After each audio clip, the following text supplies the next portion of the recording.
Okay, good evening everyone. I'm sure we saw each other last week, at least on one occasion.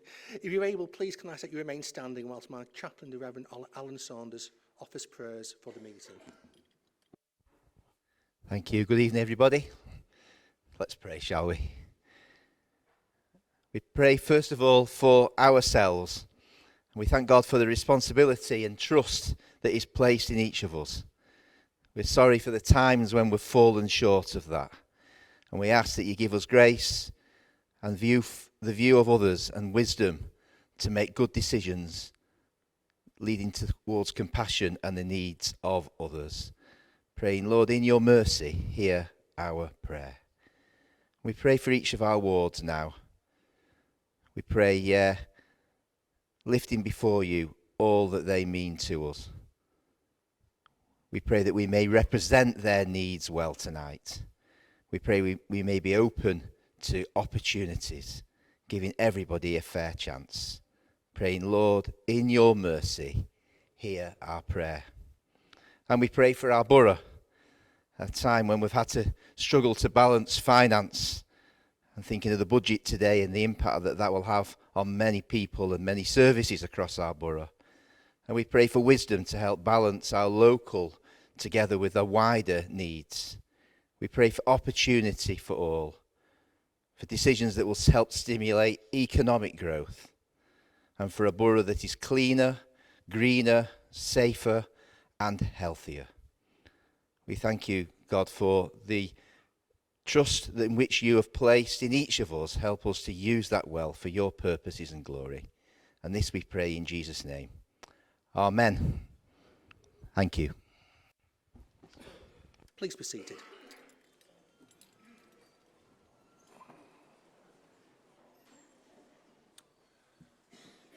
So good evening everybody. I just want to run through some housekeeping prior to tonight's business. We're not expecting a fire drill, therefore if one sounds, please can you follow officers who will lead you to the nearest fire exit, where we will gather at an assembly point on Believe Square. Officers will assist members of the public who are in the public gallery. Can I remind members of the need to respect each other, and will continue to chair these meetings fairly and to show impartiality. Likewise, members of the public are welcome, but should be aware that they should not interrupt the proceedings, as disruption may result in removal from the council from the public gallery. The meeting has the capacity to run for 4 hours and beyond.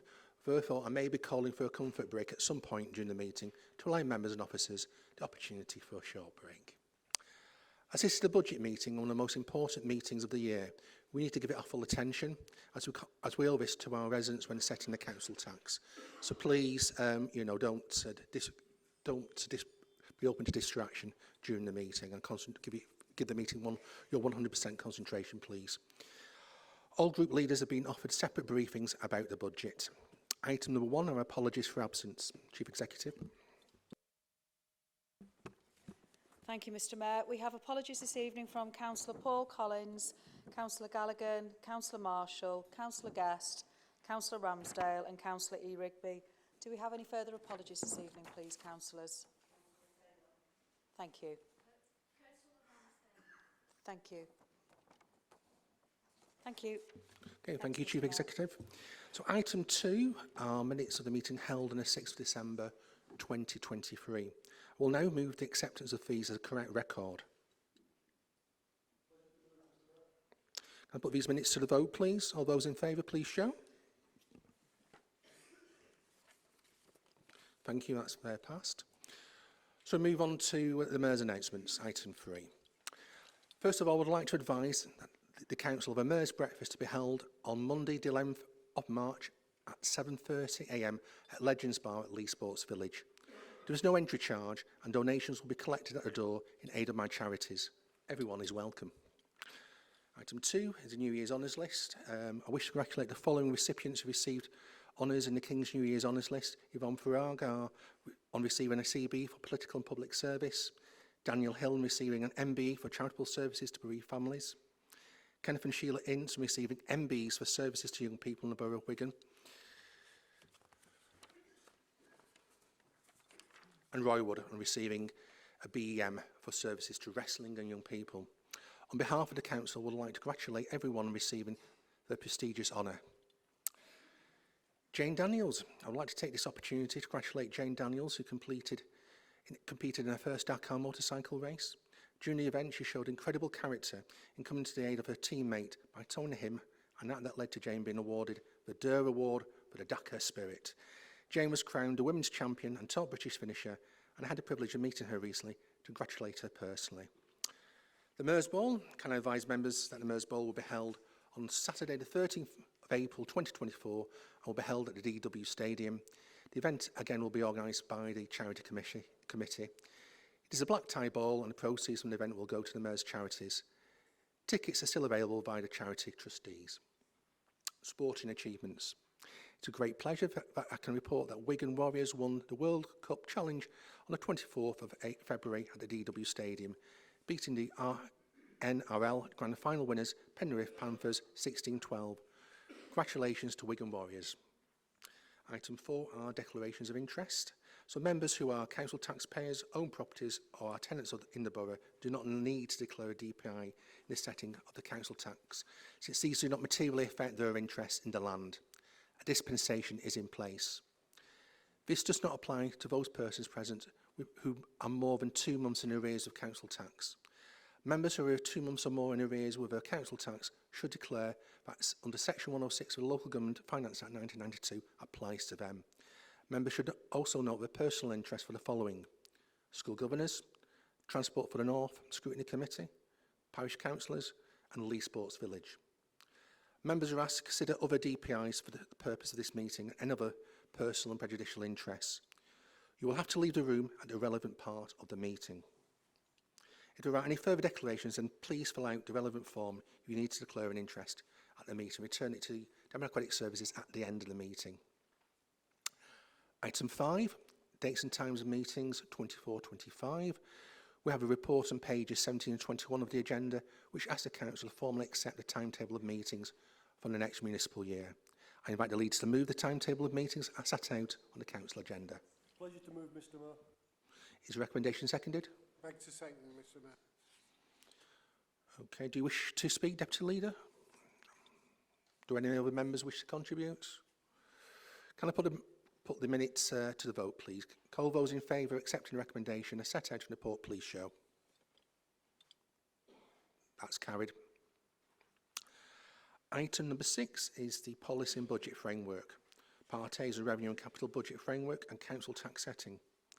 Members are asked to note that this is the budget report, and we are required by regulations to have a name vote on any motions and amendments to motions on this item. The Leader and Cabinet will speak for the length of the presentation, and in so doing, the Leader will introduce the budget and invite his Cabinet to speak on the relevant area on his behalf. The Council requests to consider recommendations as set out in the agenda. The report was considered by Cabinet at its meeting held on the 15th of February 2024. The views of the competent Council Scrutiny Committee were also taken into consideration at a later meeting of the Cabinet that day. I now invite the Leader and his Cabinet to present the budget and to move all recommendations. Leader, please can I ask that you move the recommendations. Thank you, Mr. Mayor. Can I first of all start by thanking Councillor Raymond, Tony Clark and all the finance team for all the work that's gone in the preparation of this budget. And tonight, Mr. Mayor, this is the 50th budget meeting of this council. And as in previous budget meetings, my Cabinet will go through their own portfolios to explain the budget effect on those portfolios. I think we've not to forget the pressure that local government across the UK has been under, certainly in the last 12 months, with many councils now declaring a 114. Regardless of political persuasion, the pressure is currently very high on local government all across the country, many of which, in layman's terms, have gone bankrupt. Not Wigan, Mr. Mayor. We are pledging tonight to continue the services for the people of this borough, the services they demand and the services they deserve, while still having the lowest council tax in GM and possibly the lowest council tax of any other metropolitan authority in this country. Once again, we'll be highlighting what this government expects town halls to raise council tax by and addressing the pressures that leave us with little or no choice. we shouldn't forget that we have been forced to make savings over 180 million in the past decade. But through prudent financial management and decision-making, this is another balanced budget that we deliver for our residents tonight. In last year's budget, when we set out a 2-year savings target of 10 million, which is well on track this year through efficiencies. And can I just say tonight, there are no cuts, there are no job losses. And I'm sure that many other councils in this country wish they were saying the same thing at their budget meetings. But by increasing council tax, it just passes the tax burden on to the council taxpayer. And tonight we'll be moving a 2.99% in the general council tax and a further 2% for the government's adult social care precept. And Councillor Raymond and Councillor Cunliffe will certainly take you through that in more detail as this night goes on. One issue that's been a topic of discussion, and I think many will agree, for the past few years is the town centre redevelopment. And I'm pleased to announce tonight, Mr Mayor, the construction company will take forward the next part of the development is Galliford Try, a well-known local construction company, and it's well known in the northwest for the work it delivers across the country. We expect to make further announcements on the town centre and our other partners that will be taking a part in what we are delivering within this month. Work is well now underway in the Civic Centre, and it's now being transformed into a business hub for small to medium enterprises. The first one within the town. And we know now that the amount of inquiries that we are getting will make it surely a major success for us as a town. These developments, along with the funds that we've secured for Lee and Ashton regeneration projects, are a major cause for optimism over the next few years. And just as a side, similar to the freeze on tax on fuel duty, I am announcing free town centre car parking for Wigan and Lee. It seems a regular theme at my budget speech, but we are keeping with it. I think most people who know me know how passionate I have been over a number of years about apprenticeships and creating opportunities, certainly for young people of this borough. And I was pleased to see that in a latest survey of the best towns and cities to be an apprentice in the country, Wigan was there. It was way above any of our near rivals and towns and cities in this area. Not only that, Mr Mayor, it was voted the #1 town or city in the country for apprenticeships.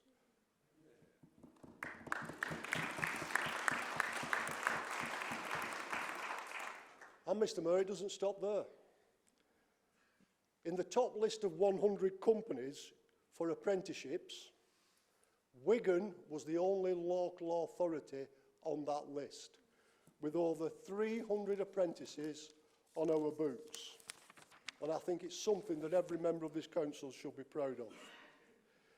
It was another successful year for our Future Apprentices for Business project, and I'm pleased to announce tonight they will receive a further £1 million of funding.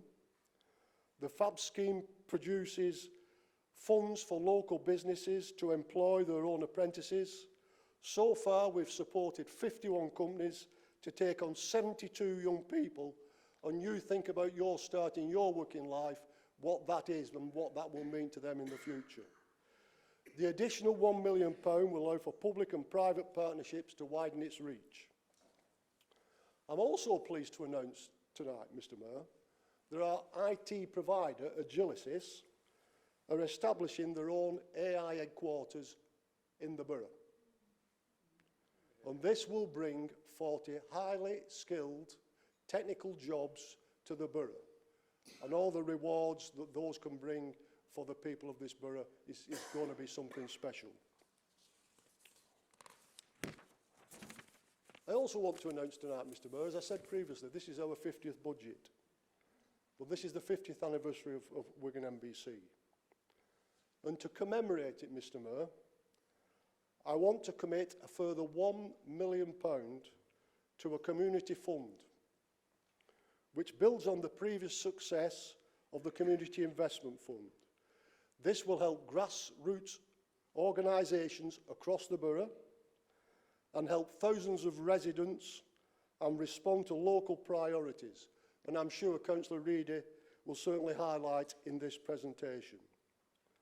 Mr Mayor, on the 50th budget meeting of this council, and despite the repeated attacks we've had from government on local government finance, tonight we deliver a balanced budget, which will not only deliver the services that the people of this borough demand, but will also bring us again, I repeat, the lowest council tax in the region and possibly one of the lowest council taxes in the UK. I move, Mr Mayor.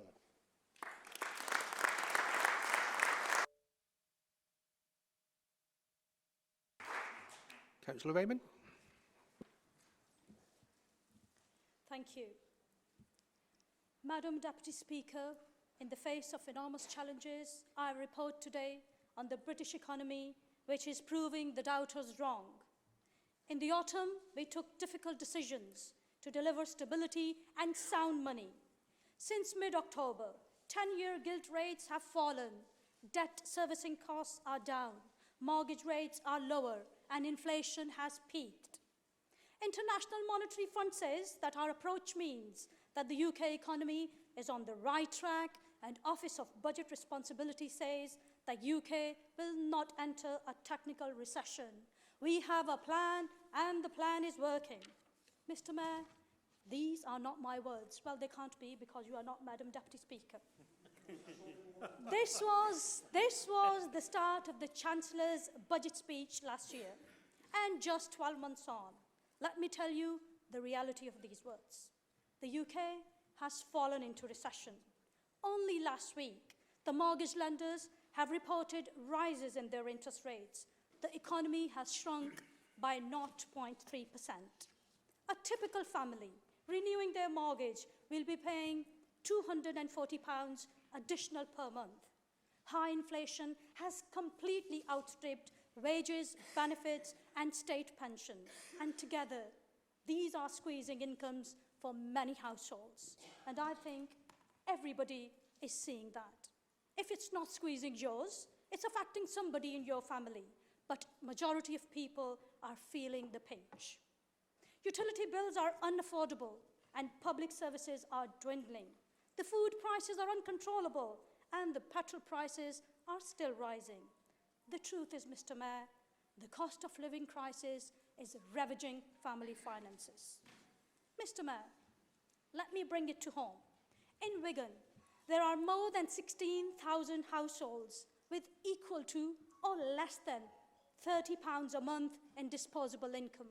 And let me say that again, just £30, which is equivalent to 11% of households in this borough.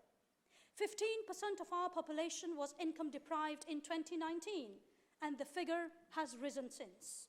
Of the 316 local authorities in England, Wigan is ranked 76th most income deprived. Since 2010, we've had almost £180 million slashed from our budgets. In the last decade, the Tories have desensitized the society to the terms and language like food banks, food pantries, zero-hour contracts, and full-time working poor.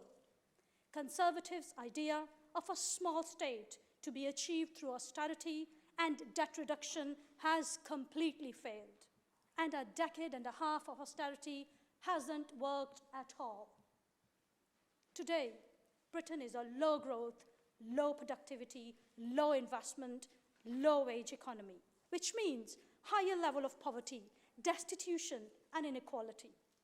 Mr Mayor, there is no denying that for the last few years, the pressure on families has been immense and the impact on local businesses profound.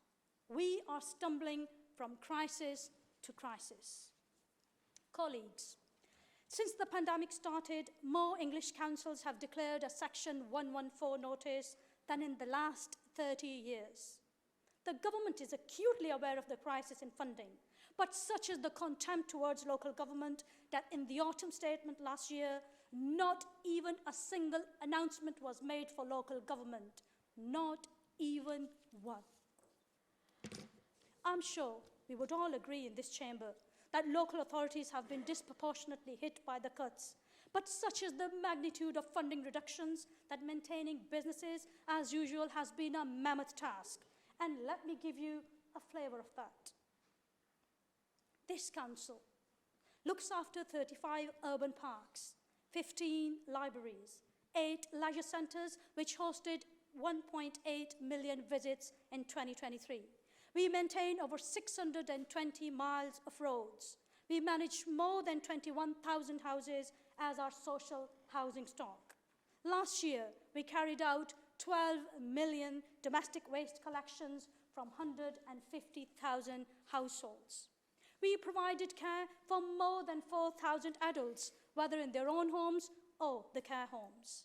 We cared for 750 look-after children, and we are supporting 267 children in approved foster care placements. During last month, we successfully prevented 535 people from becoming homeless. We provided 1,400 people who were homeless with accommodation, and we accepted 412 people into temporary accommodation. Mr. Mayor, we couldn't have achieved all this without the hard work and unwavering support and unwavering commitment of our staff.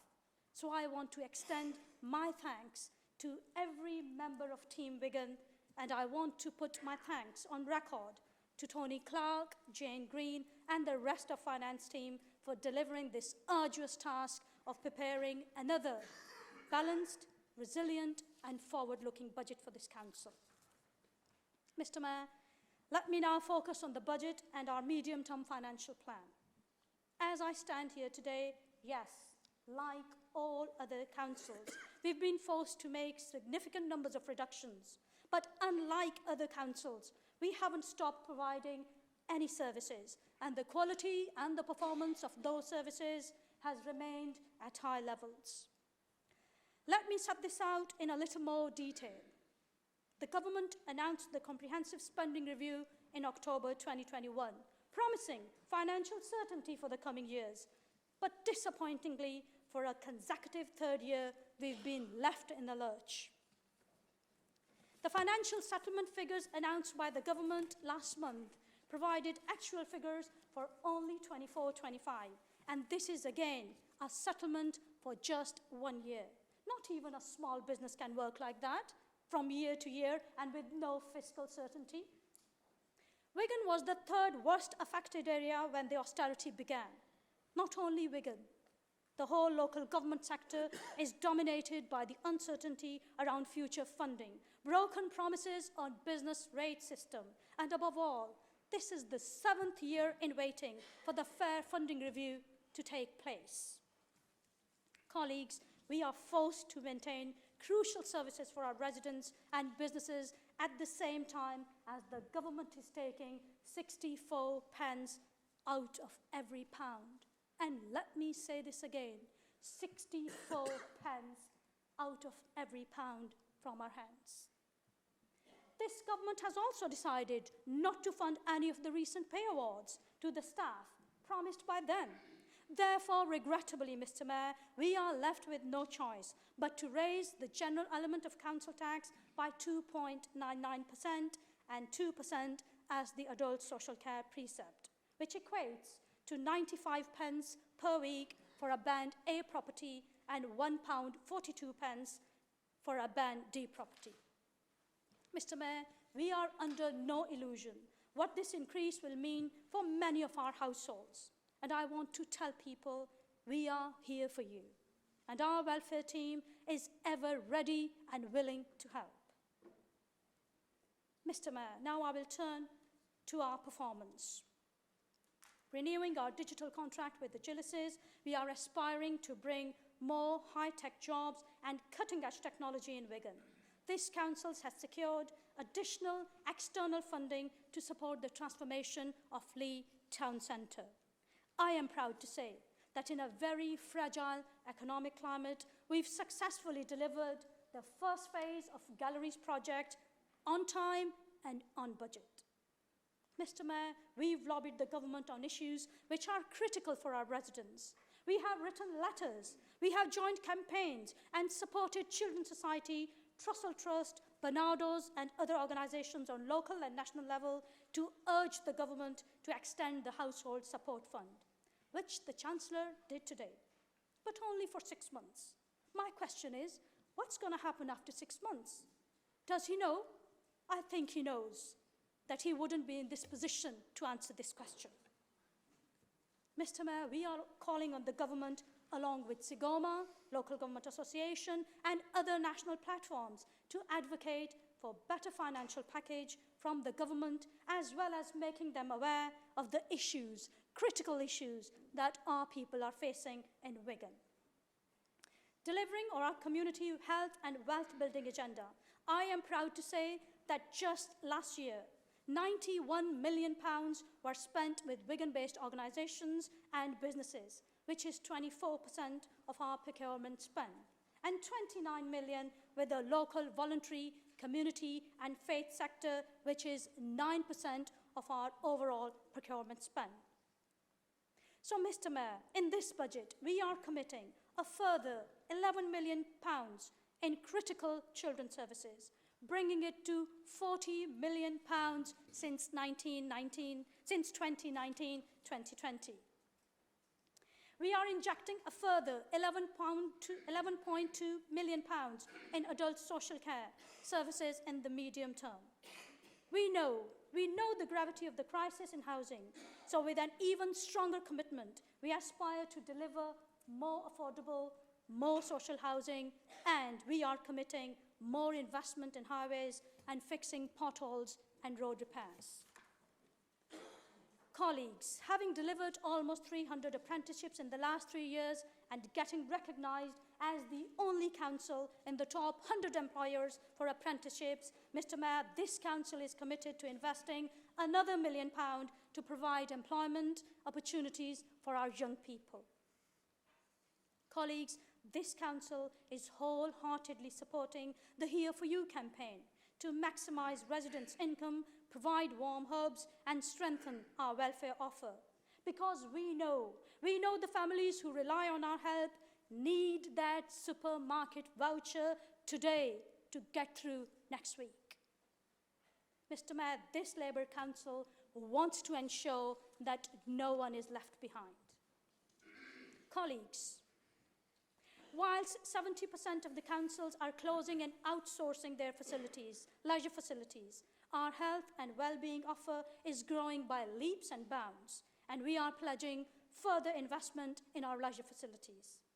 To support our entrepreneurs, SMEs and startups, we are repurposing the old Civic Centre for the development of incubator hubs for innovation and technology.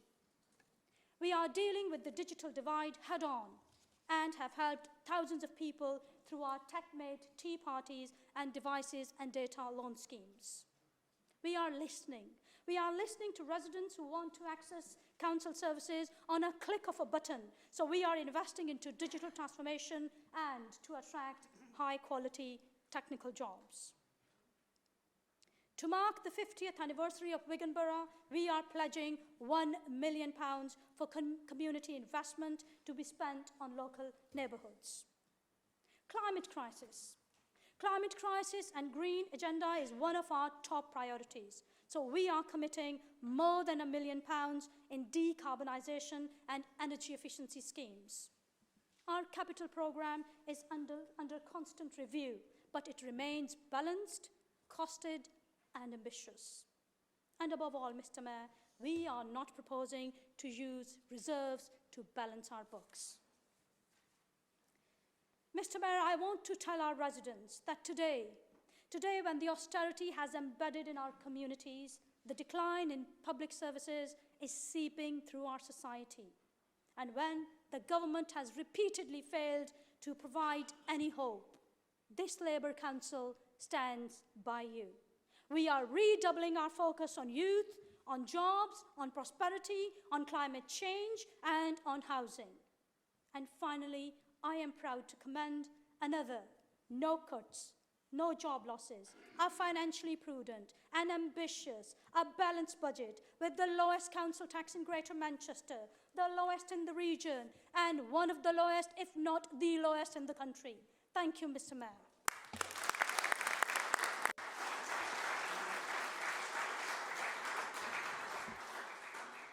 Thank you, Councillor Raymond. Councillor Prescott.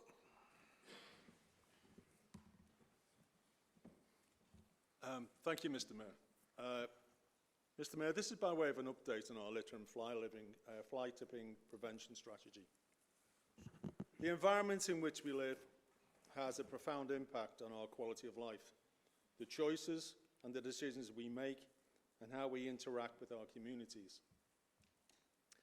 In nationwide surveys, residents have routinely and consistently identified local environment factors as being one of the most important aspects of their well-being. When our towns and countryside is blighted by litter, our ability to enjoy our local environment is reduced, and so too is our well-being. Litter and fly tipping is a huge problem, which extends far beyond the boundaries of this borough of Wigan, with most cities and towns and villages across the UK being impacted. Litter and fly tipping is a significant problem in Wigan Borough and a concern for many of our residents, communities and businesses. It is estimated that Wigan Council spends circa £4 million per annum removing litter from public places, which includes £900,000 on fly tipping alone. Although it is part of a local authority's role to maintain our green spaces and street scenes, ensuring they are free of litter and waste. However, Mr. Mayor, we are all collectively responsible for our litter problem, whether we are litter or fly tipping offenders, or ignore litter in our local area, or fail to call out offenders, we are all responsible. Amid a cost of living crisis, it is also critical to think how public money is spent and where people in our borough can benefit from additional services. So if we can reduce our litter problem, every pound of taxpayers' money spent clearing up after people who fly tip in our borough, drop litter on our streets, or fail to clean up after their pets, is a pound that could be invested into our communities or caring for our most vulnerable residents. Mr. Mayor, as you will be aware, the Council launched its litter and fly tipping prevention strategy 12 months ago. The strategy was also supported by our Keep It Clean campaign. Our environment team have been working really hard implementing a number of initiatives to ensure littering and fly tipping is tackled head-on, to ensure our borough is cleaner, greener and safer. In April, we agreed to extend our bulky waste offer. We increased the number of available appointments per week by introducing a third collection team. We also increased the number of items for collection from 3 to 5. We also introduced a second free collection and reduced the fee for a third collection from £55 down to £25. The service has proved very, very popular, and whenever possible, we try to reuse or recycle items rather than send them away to landfill. And due to the popularity of the scheme, I am very pleased to announce that we will now continue with this really popular scheme into the future. Another very successful initiative delivered this year was our waste amnesties. Every ward in the borough has been visited to support our residents to dispose of their waste in a responsible manner. The scheme has really helped those residents who don't have the means to travel to one of our recycling centres. Mr. Mayor, the waste amnesties have resulted in a 19% reduction in fly tipping incidents in those areas that have benefited from the scheme. This is a remarkable achievement when fly tipping nationally is very much still on the increase. Overwhelmingly, residents have told us that more street bins are required, particularly in areas of high pedestrian footfall. In response, we have now installed over 370 new street bins. Approximately 200 of the bins we have installed to replace existing bins that will, shall we say, pass their best, plus a further 170 additional bins have been located in and around proven lit hotspots. I'm also very pleased to announce that a further 20 large capacity solar-powered compacting bins will shortly be installed in a number of our key town centres. That means, Mr. Mayor, that we have now invested approximately £300,000 in new street bins. To support the great work our environment team have been undertaking, we have backed this with strong enforcement action when it has been deemed necessary to do so. I can inform full council that over the past 12 months, our environmental education and enforcement team have issued a staggering 183 fixed penalty notices, which includes 75 fixed penalty notices for littering from vehicles. It should be noted, however, that the team always takes an education-first approach. However, when this approach is not deemed appropriate, enforcement action is always and will always be taken. What I have outlined demonstrates that we have made really good progress. However, we acknowledge there is still lots of work to be done. We now estimate that we have over 2,000 litter-picking volunteers across the borough. One of our key priorities over the next 12 months is to work with and support our volunteers, so together we can keep our borough's streets and natural environment cleaner, greener and safer. And Mr. Mayor, I can also announce we are committing a further £300,000 to further fund our very popular Our Town Cleaner Greener programme. Now this will be the 4th year we will have run this scheme. The programme goes from strength to strength and is delivering some great outcomes across the borough and its wards. Mr. Mayor, I want to talk briefly about potholes and highways.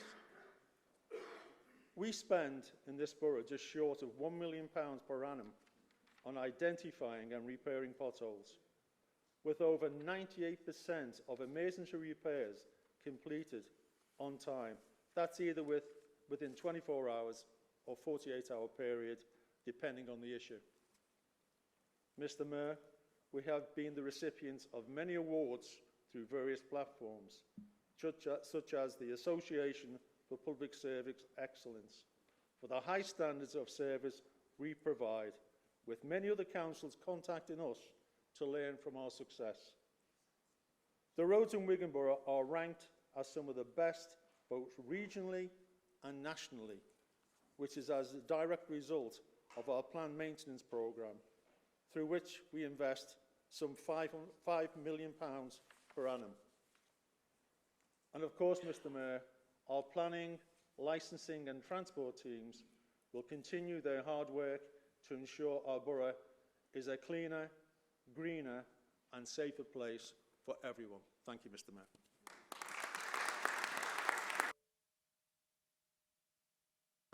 Thank you, Councillor Prescott. I think it's Councillor Gamble's next. Thank you, Mr. Mayor, for allowing me to speak. Before I reflect back and look forward on the housing and welfare portfolio, what I'd like to do, if you don't mind, if you'd indulge me, I want to thank some incredible teams of people that we have across this council. We are so lucky to have so many dedicated, caring and proactive officers. And without who we wouldn't have been able to achieve many of the successes that we have during these very difficult and turbulent times. And it's been my privilege and pleasure to have worked with so many of them. And I know how much they care and how hard they work. I'm very proud of them, and I'm really proud to be part of this council. So thank you to each and every one of you for and can you please just keep doing what you're doing, because it really is it makes a difference.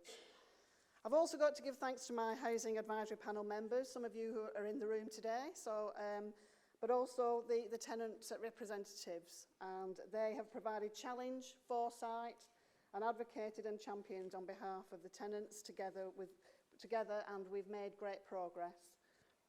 The scrutiny of the housing function has without doubt improved and strengthened the services for tenants. Included in this are the increased numbers of tenants that are getting involved with us about the services, and I'll talk a little bit more about that later.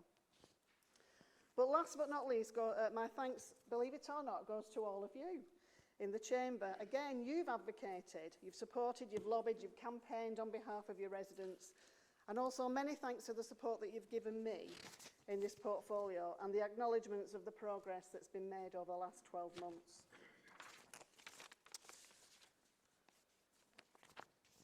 That's especially because I've relied on you actually to spread the word, to make sure that you're getting the information out there to your tenants and residents, so they know what's available to them from from a housing or a welfare perspective.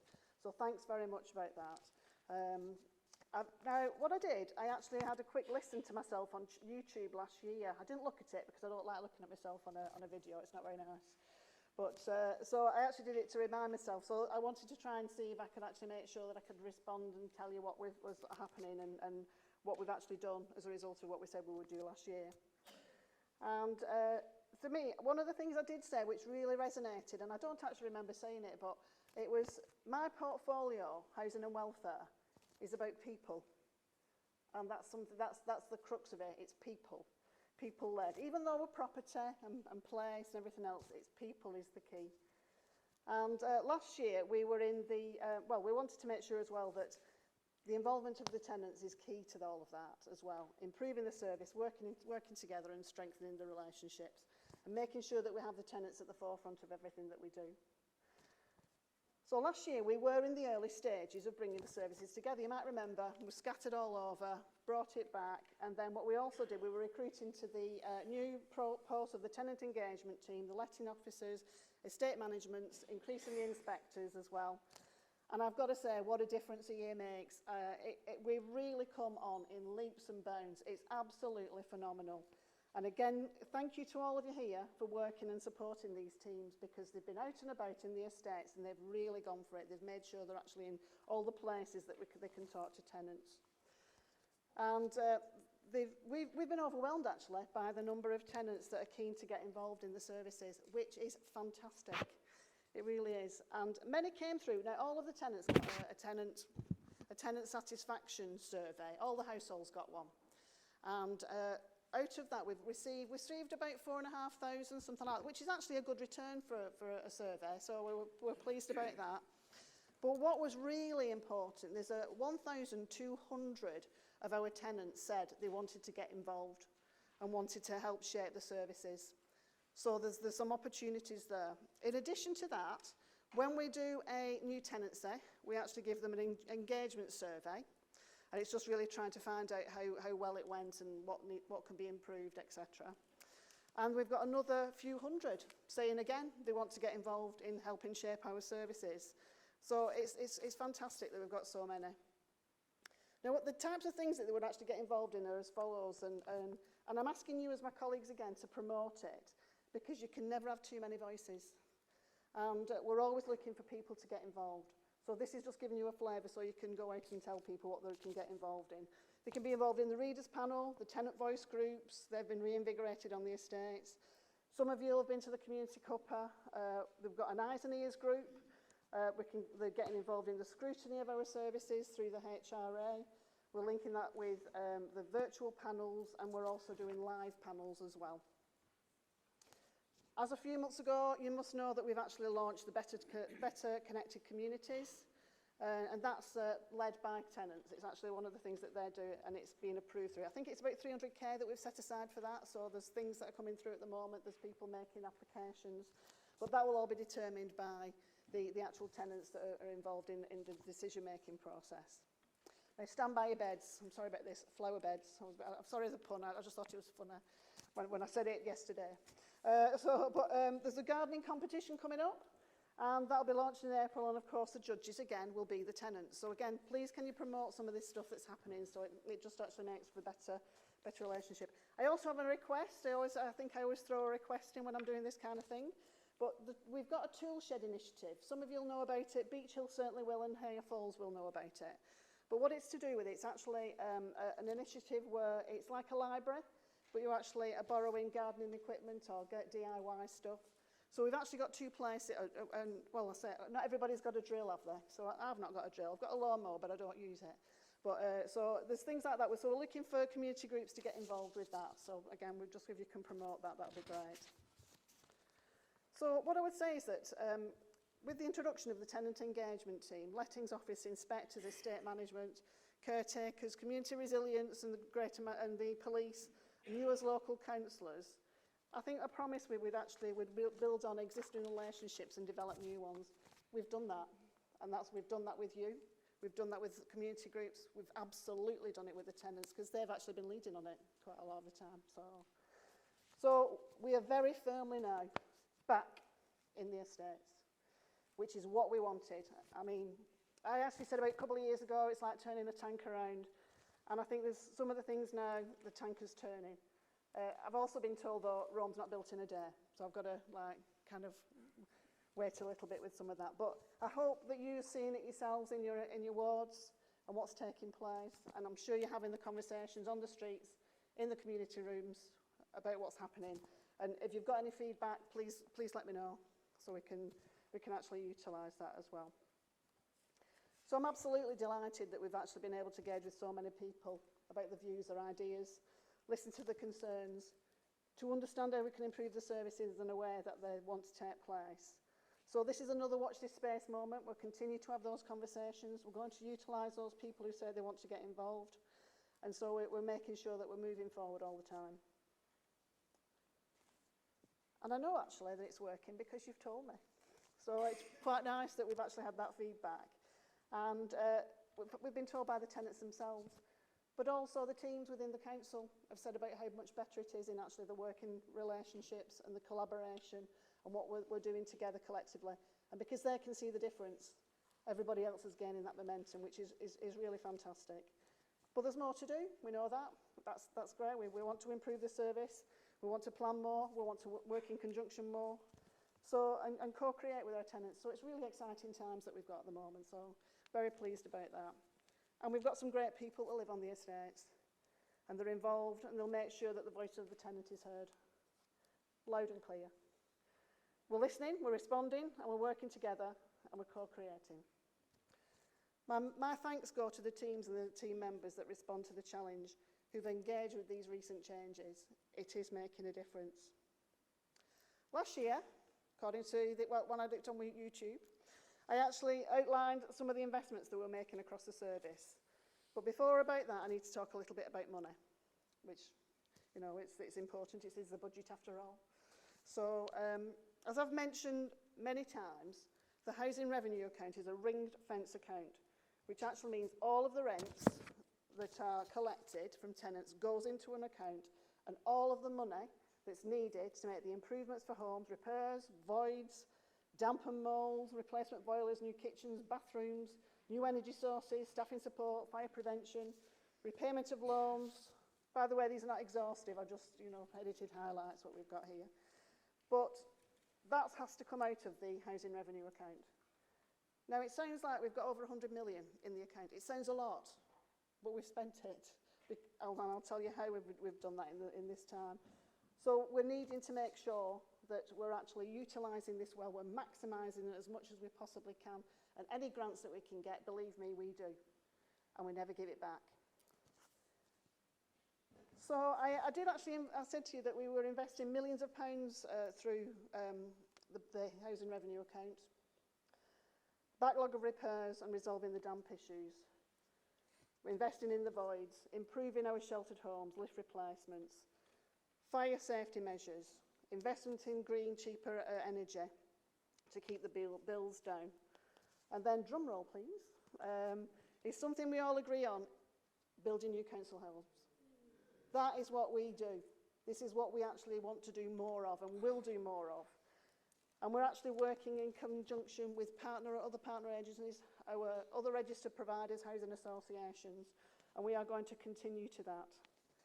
So I'll give you some examples a little bit further on, but repairs was an issue, but I'm pleased to report that backlog of outstanding repairs has been halved. It's phenomenal. I just have to give hats off to WLBS and the depot because of what they've done and the teams that have worked on it collectively in housing, but also in the actual depot itself.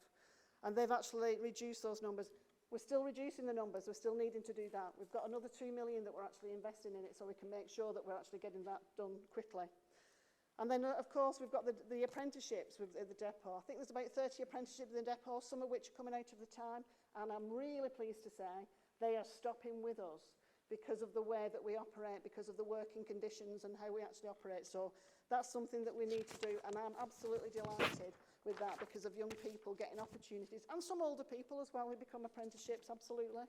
But it's really giving opportunity, and we're retaining that talent, and we're retaining that what's actually, they look differently at things and actually find better ways of doing things. So we're learning from them as much as them learning from an apprenticeships. Now, voice is a big one. We've debated this in the chamber before now, and I'm sure we will again. But we are trying to get those empty homes back into council houses, into homes. And again, we put another extra 2 million in order to do that. And it's really important to get more homes available to people on a waiting list. I do have to remind members, though, however, that it's an ageing stock. That we have some issues with that sometimes. And it sometimes impacts on the level of work that's required. But what I did last time, and I hope you don't mind indulging me again, but I used Atherton as an example when we actually had the debate in chamber last time. And so I'll use Atherton Ward again, because that's actually just demonstrating the progress that's being made at the moment by WLBS, but also local contractors as well. At the moment, there's 35 voids in the Atherton area. 30 are already with housing repairs and are currently in stages of work. The other 5 are with our letting teams. There are 3 of those which are actually sensitive let, but apparently there's been a couple of refusals for that, so we're needing to try and iron out that so we can get people in, because they're ready. One of the other 2 was signed up last week, and then the other ones are due to be signed up shortly. This is reflective of the borough as well, but I hope that gives you an overview that we are doing inroads there. Now, at any one time, there's going to be about 1% of our stock that's empty. So it's a void, because that's the churn. So we received 17 just last week. So it depends. It seems to come in waves sometimes. So there is always going to be voids that are actually in our borough. But we're trying to actually flip those as quickly as we can so that we can actually get people in them. But what we're not going to do, we're not going to actually do a mend for some of these properties. We're going to make sure that we make a good job of it. Sometimes the plaster needs all hacking off. A lot of asbestos has needed removal. There's other things that we need to do with in quite substantial refurbishment. But then that takes time. It also takes money. So, but we are doing that, but we're not actually just flipping it just for the sake of it. We're making sure it's right. Guess what? New build, we smashed it. Thank you very much. Thank you. We were saying that we're going to do that. I actually said 300 that we would do. We've done 388 so far. And this is something that we're really pleased about. Eldervale, if you haven't been, honestly, it's like a 5-star hotel. It's absolutely superb, and it's in Beach Hill. It's an extra care scheme. Keith will probably talk a little bit more about some of our extra care properties. But it's energy efficient. It's over 55s, there's 24/7 care, and there's bungalows as well. The whole idea of it is that people will actually move, hopefully will actually get a larger property, that is because they've actually been under-occupying it. But more importantly, the people that are moving into Eldervale are going to actually get care that they require, not necessarily now, but they might have it in the future, but have the option. So there are some people who are more dependent, but it will actually be a lifetime home. That's what we're actually intending. York Street in Lee, we've got 8 bungalows, 2 wheelchair adapted for people on when we did those especially for the people on the housing waiting list, we'd identified that and we actually recognised that was needed some more further support on that. Plus it's a site that also supports a scheme for 5 adults with autism and complex needs and a new play area. I met them when we actually opened it. They are brilliant. It was great to have a photograph with them. And to be honest, I could have stayed actually, but I don't think they wanted me to stay. So but it was really good. I was up Brown Street a couple of weeks ago. That's in Lee. That was another one, 40 1- and 2-bedroomed apartments in the centre of Lee. And these are really high quality homes. Look fantastic, they really do. We actually did a show house as well, just to show people what it was like, because we are producing high quality accommodation, homes. They actually look superb. They would fly off the shelves if they were actually being sold, but we're not, we're keeping them for the time being. So, and it's literally, it's opposite Wharfdale, and again, I've talked about this before, how fantastic that is. Again, another 5-star hotel. So it's actually making a difference in that area of the town centre. Now, I actually met a woman who was moving in that day. She was with a friend, and she'd become homeless, not of her own fault. She ended up having to be with a mum in an overcrowded situation. Her mum had a little flat with 1 bed and everything else. So she was absolutely delighted. And what the good thing about it was is she can walk to work now. But not only that, she was walking into town to get a kettle and a toaster. So she was spending the money in the area as well. So it's all good news. Priority Road in Bryn, we've just taken this one over. And this is our first passive house, which basically means that your bills would be extremely low because of the way that they're built. High energy, it's high insulation, it's all of the air tightness levels, and they'll require minimal heating, so it's going to really save on the bills there. So I think there's quite a lot of people who are really pleased that they're going into that. We've got Ridyard Street in Pemberton. Now this is for people in temporary accommodation at the moment, and they're getting a dedicated settlement worker, and I grant you that wish. So who was it? So then Warwick Road, Atherton, completion's pending. And then we've also got Worsley Mains. Now this is one of the things that we are working with Keepmore, Jigsaw, and again we went to an opening. It was before, our first tenant that moved in was just before Christmas. And one of the things, she'd been 6 months in temporary accommodation with 2 children. And she was working, but she found it really difficult to do that. It was absolutely lovely to meet her, but very emotional. I think we were all getting quite emotional about it and what she'd had to go through. So she's loving it. And again, those properties are second to none. But working with our registered providers is how we do this as well, how we make sure that we're actually getting more social housing in this borough. Logwood Place is another one that we're going to continue to develop. In 2024-25, we've got about 35 million going to be invested. Not all of that obviously is not just the HRA. We've got grants as well, but we also borrow against the HRA. So that's why some of the times we've actually got payments that comes out of that money. Logwood Place is we've just got approval, and it's due to start. Is it at the end of March? I think it is end of March that we're needing to actually get onto site. And we've managed to, now this is where we've actually been helpful in having our voids, because we've had to relocate, I think is it about 50, or is it less than that, about 30? So we've had to relocate people because we are basically demolishing the building. It's not fit for purpose, as we know. It's an eyesore, and it's something that we're actually able to maximise the site and build more.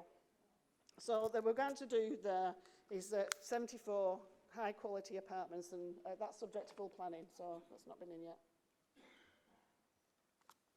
So that's something to look forward to. I'm hoping I'm actually going to be on that ball, you know, the one with the just knock it over. So, and then we've also got Meadowview Court in Shevington. It's our next over extra care unit again. Keith might have something more to say about that. But it's for over 50s, 32 apartments, community facilities, and it was on the Shevington Primary School site. And then another one we've got, which is a passive house, is actually on St Mary's Inns. Its construction's underway, and it's actually doing really well at the moment. So that's completion later in 2024, early 25. So again, it'll be similar to Priory Road, and they'll be highly insulated in efficient homes. I said last time, see, I've got a lot of last times, haven't I? I said last time, but we've done it. We've delivered on all of them that I said that we would do. I said last time that we're going to be investing in our sheltered schemes. And that investment programme has started. We've been making sure that we've got safe and secure homes going in. We're doing a lot of fire egg stuff. And then we've actually got some improvements to come. There's a couple that's already in situ, which you'll know about. But the ones that have got, so you've got a bit of a notice. Acton House, Scholes, Greenwood Road, Standish, Rowans, Mossley Common, Hesketh Manor, Atherton, Blakeborough House, Atherton, Alexander Court, Wigan, Brookdale, Lee. Those are in the next phase. So what I'd like you to do is actually get involved in that, because we're doing consultation in all of those. We're finding out exactly what people are wanting, needing, or what they're suggesting. So it's an opportunity for you to actually get involved from a consultation perspective. And the team who are brilliant at this are going to identify new development opportunities. And apart from that, we're securing the funding, which again, we are really good at. And what I would say is that in the next financial year, we're going to commit to getting 450 new homes that's affordable, or social housing in the borough.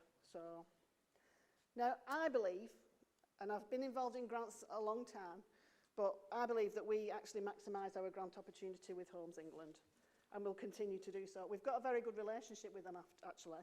And this was said to me personally by Homes England, by Homes England officer, and I quote, "We love working with Wigan, as you always deliver." Well, that's true, actually. That's just what I say. And then, in addition, there's been 2 different development quotes that's, again, quoted to me. I've not just picked it out the air, I've not picked it out of a document. And she said, "My job is to ensure that all of our schemes deliver social value locally.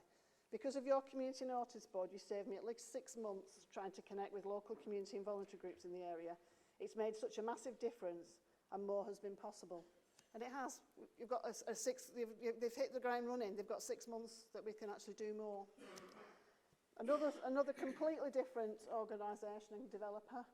Your approach in Wigan is very different to everywhere else. It's true partnership, where we collectively solve problems, and I've told all of my contacts about how refreshing you are. Well, we know, we want to make a difference. We know we have to do things in collaboration and in partnership. That's how we do things. Community wealth build I'll not touch on, because Keith will probably have a lot to say about that, because he leads on it. But all I will say something. All I will say is that having developers on the housing projects creates an enormous amount of economic benefit to the place locally. And it's called community wealth building. We call it community wealth building. It's social value. But the investment that they make in the area, the fact that just the lads and girls being on site and using the shops for the butties and everything else, working with the local communities, doing small projects, applying local apprenticeships, making sure they're using local people for some of the trades, all of that adds up, and it's multi-millions of pounds. And I think I said it last time. I checked, I kept thinking, it can't be millions. It absolutely is millions of pounds it's worth having those kind of developments in here. So on the housing bit, I'll try and conclude a little bit. We'll continue to invest in building more council homes, collaborate with other registered providers to build homes for affordable rent in the borough, continue to work with our 82 ethical landlords for affordable private rents. By the way, I'll possibly have to look back on this again. I might have to keep a list. And to invest in people's homes, getting repairs done quickly, have a programme of works for installing new kitchens, accelerate the boiler replacement programme, upgrade our properties with greener, cheaper heating, with what we've learned from the pilot in Loughton, and we invest in our sheltered accommodation, and invest in upgrades for the low-rise flats. So that's actually the housing side. Now, sorry chaps, I've got a little bit further to do. I've not timed myself, to be honest, I'm sorry. But this is the other half of the portfolio, it's welfare. No, should I stop? Should I stop? No, should I stop? Well, stop or sit down if you want. I've got heels on, they're killing me.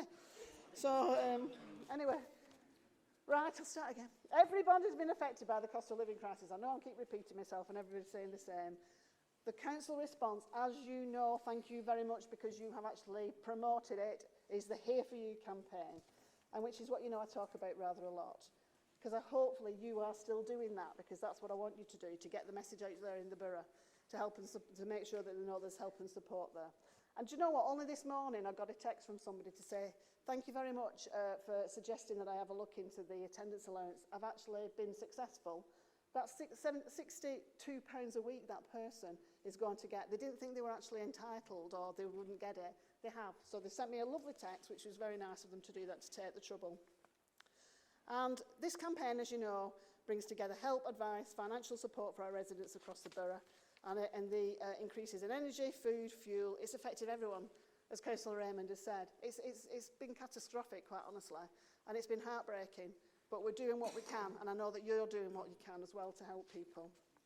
So we've put more advising on dedicated phone lines, had additional advisors offering face-to-face support in the libraries, life buildings and community centres, and they're all offering welfare support, advice on debt and benefits. See, I'm trying to gabble through it quickly, I'm sorry. So you'll have to be quick, just catch me if you can. Which has helped thousands of residents financially. The teams have gone out to the libraries, community buildings and events to offer direct support and advice. We've worked with our partners to open up the warm welcoming places on the harshest of winters and cuppa. Now they've continued, and what's lovely about it, the friendships that they've developed, the activities that they do, it's great. It's actually something that is now somewhere where is a hub and revitalised actually some of those communities which hadn't had much activity in the first place. So that's fantastic. We still remain the best at getting the money out there, getting the financial support quickly in Greater Manchester. So we're making sure that people get it when they need it as quickly as they can. And in addition, there's obviously stuff on the council website that everybody will have known about. Now, this is what I've been really excited about, and I think I might have mentioned it, I'm not sure. Have you heard the phrase, the income maximisation? Basically, getting money in people's pockets, basically, that's what it is. And the welfare team and the Joint Intelligence Unit really have taken it a step further.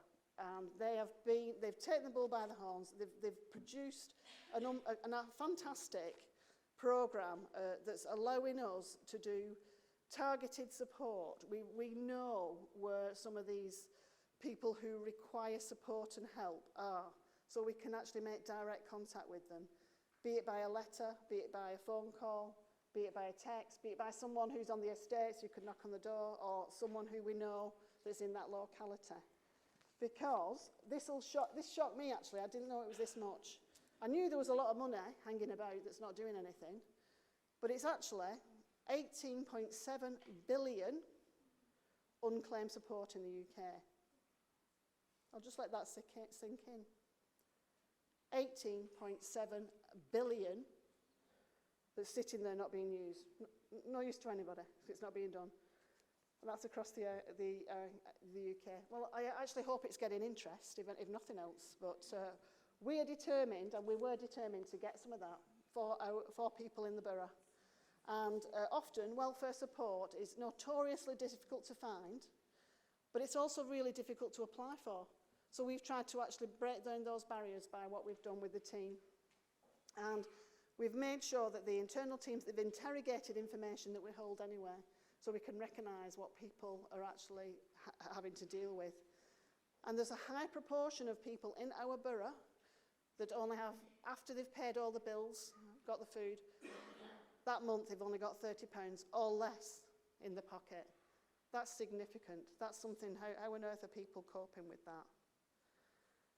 So it's been mine and the team's mission to get some of that money. So that's what we've done. We've actually, we're supporting people, we're identifying people, we've actually made sure that we've actually worked in the right places. You've told people about it, about the Help Here for Youth campaign, and we've actually made sure that we've helped with applications.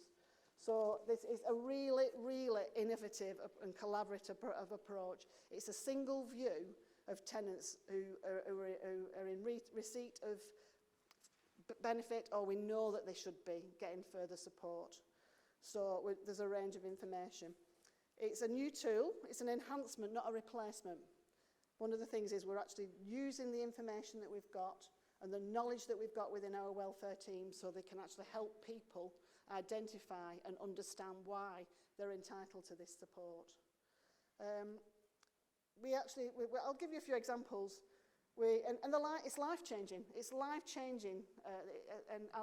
This one really got me, and this happened a few weeks back. There's a couple, mid-70s, both in ill health. They're in council housing. They're both working. Despite the fact they're ill, they're both working. And then they were invited to attend an appointment, and then a review took place. Because of the disabilities and the heart condition, they got the attendance allowance. They've got the Food and Energy Award and household support. They were also eligible for the carer's premium. They were entitled to pension credit guarantee, and they were also available to have the severe disability premium. I can't imagine what kind of health conditions they had working, and they've had all that. Now, they've actually now will qualify for whole housing benefit and a tax reduction. That has actually maximised the fact that they will now have £408.09 per week extra. Needless to say, they've now both retired, and quite rightly so. So do you know, this is life-changing stuff. I've had a single woman, 88, in private housing association. She's got savings, so she didn't think she'd be entitled to anything. But she can. She's got the guaranteed pension credit. She's got which passports her to the housing benefit and council tax reductions, regardless of savings. And the benefit for that lady is actually £142.42 per week. And she didn't think she was entitled to anything. I'll do one more because I like them. So we've actually got a single male, because I have to be balanced here. We've got single male, 68, owner-occupier, again, various health conditions, didn't think he was eligible for anything. Attendance allowance, tax reduction, guaranteed pension credit, severe disability premium, plus a blue badge thrown in, and then household support for the food and energy. His maximisation was £192.86p a week. Now you can tell why I'm giddy about it. It is life-changing stuff, and this is happening. Thousands of pounds. What I would be very pleased to say is that we've actually, so far, we've only been doing it 6 months, out of that 18.7 billion, we have got a slither of it, which is 1.5 million has come back into this borough and into people's pockets. So that is something that I'm so pleased about, and we're going to continue to do that. So I'll finish now. You'll all be relieved to know. And I think I might have given Keith a run for his money. So the sweepstake is off, you know what I mean? No, I do not. But I would like to say thank you very much for your support, but also I would like to say I fully support the budget, because without this budget, I'm not going to be able to do, you're not going to be able to do what we've been doing here. So thank you very much.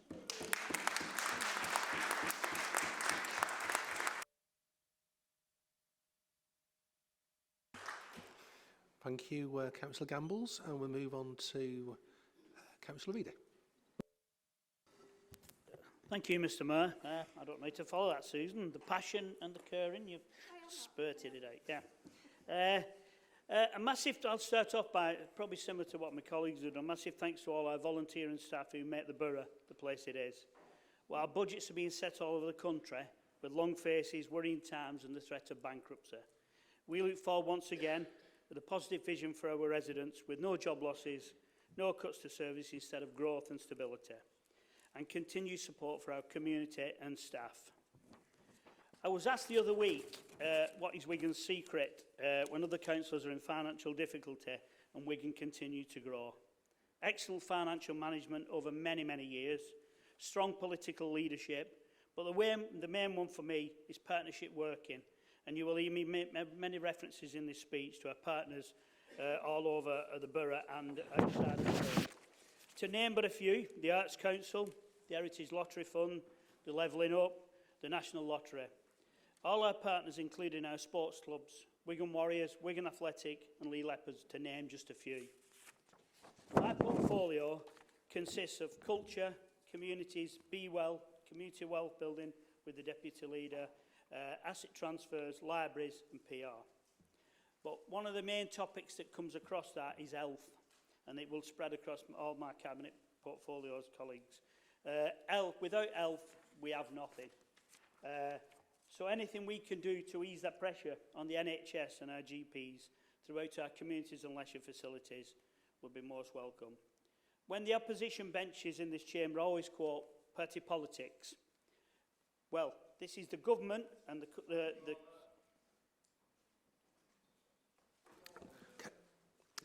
Councillor Jones, could you please indicate which law or rule of procedure from the Council's constitution has been breached, and also outline how this has been breached?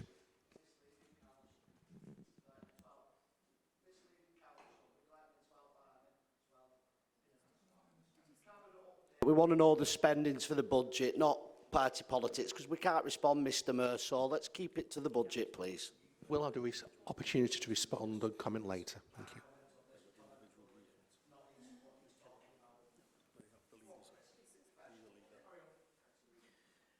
I think you can make comments later. So, the government civil servants quoted that the levelling up bid for AR was the best they'd ever seen. And we've seen similar successes across the borough, Ashton and Lee. And similar comments from the lottery, the Heritage Lottery, Arts Council, to name but a few. So it's not me saying how good this council is, it's organisations outside of the chamber. Council of the Year, over many periods, is well deserved and just doesn't come.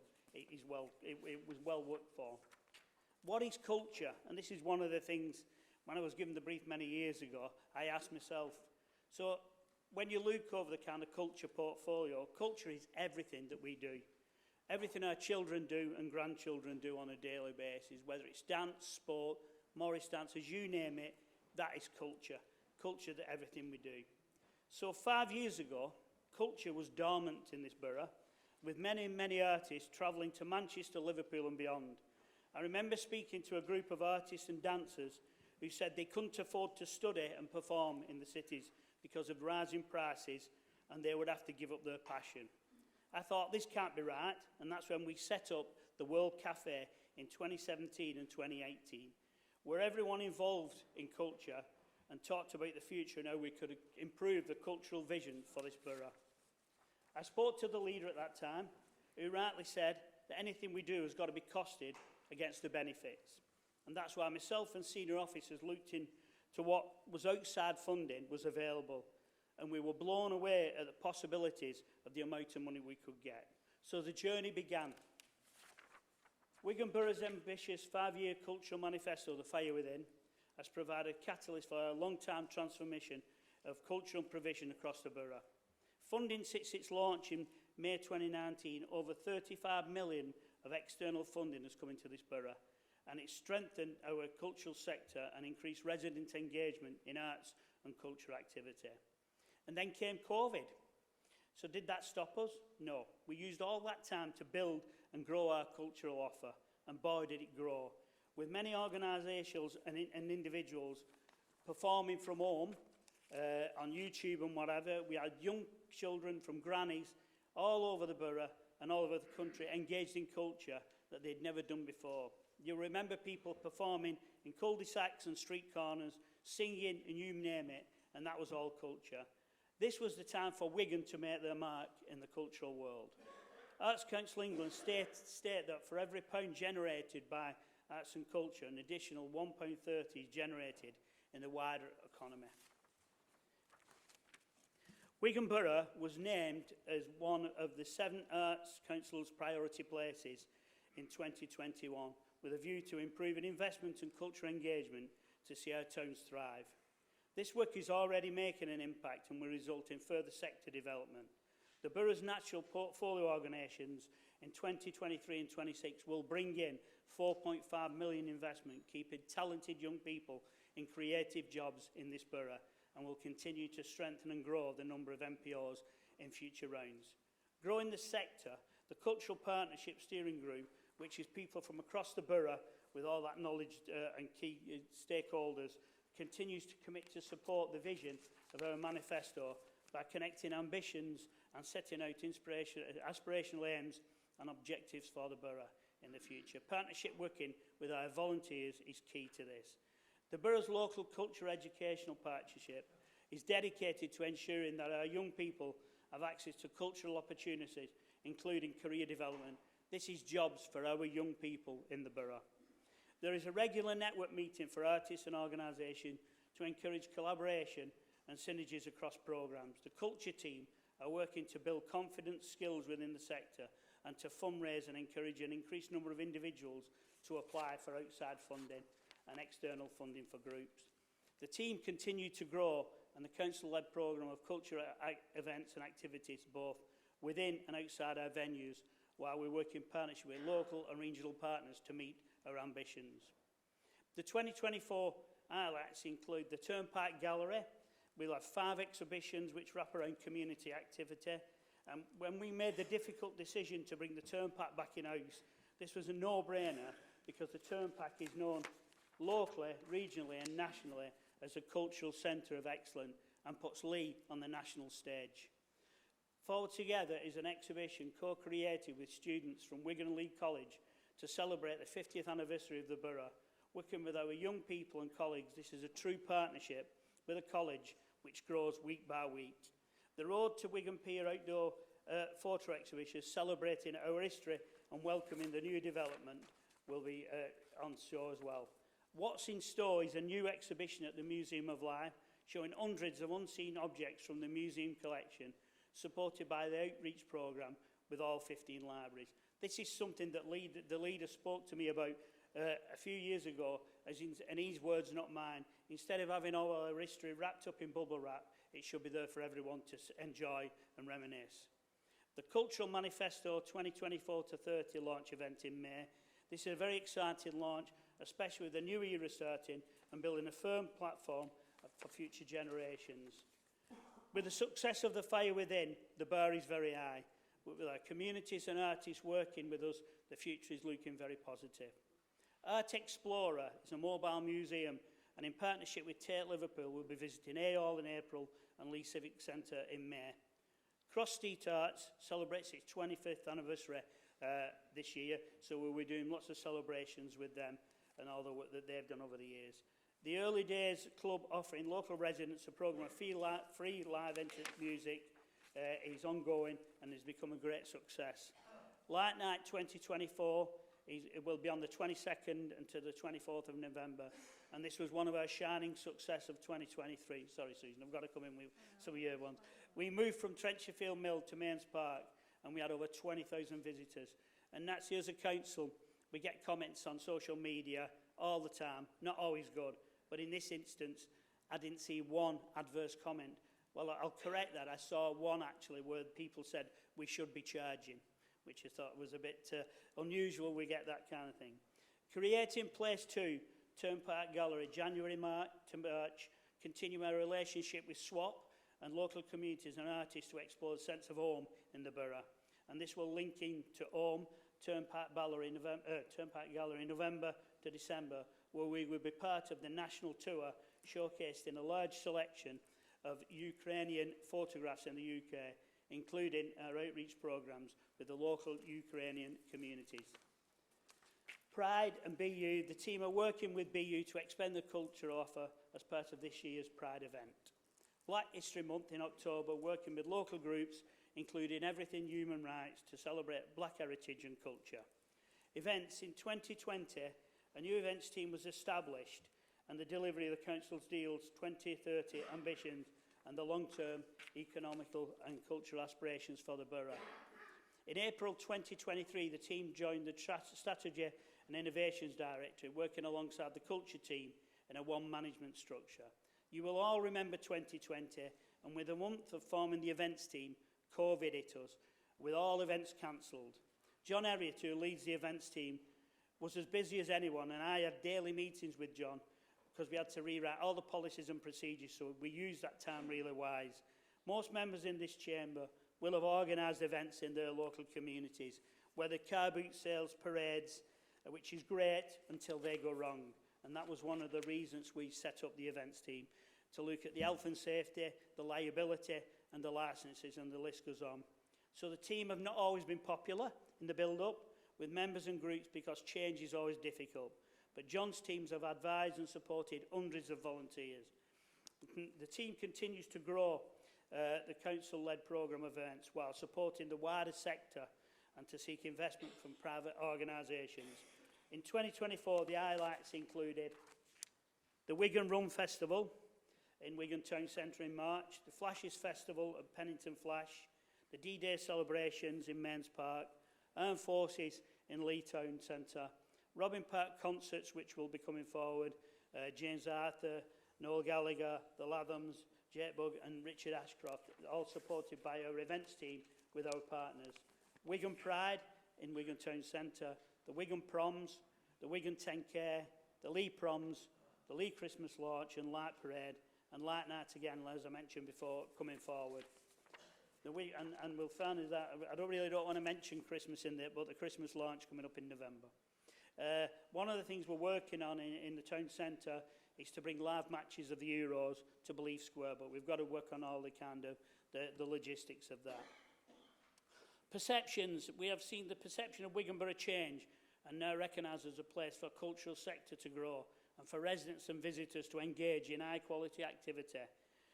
The work to date has massively increased the profile of Wigan Borough and solidified relationship with key partners and investors, such as the Arts Council England, National Lottery, Heritage Lottery Fund, GMCA and Manchester International Festival. Future projects.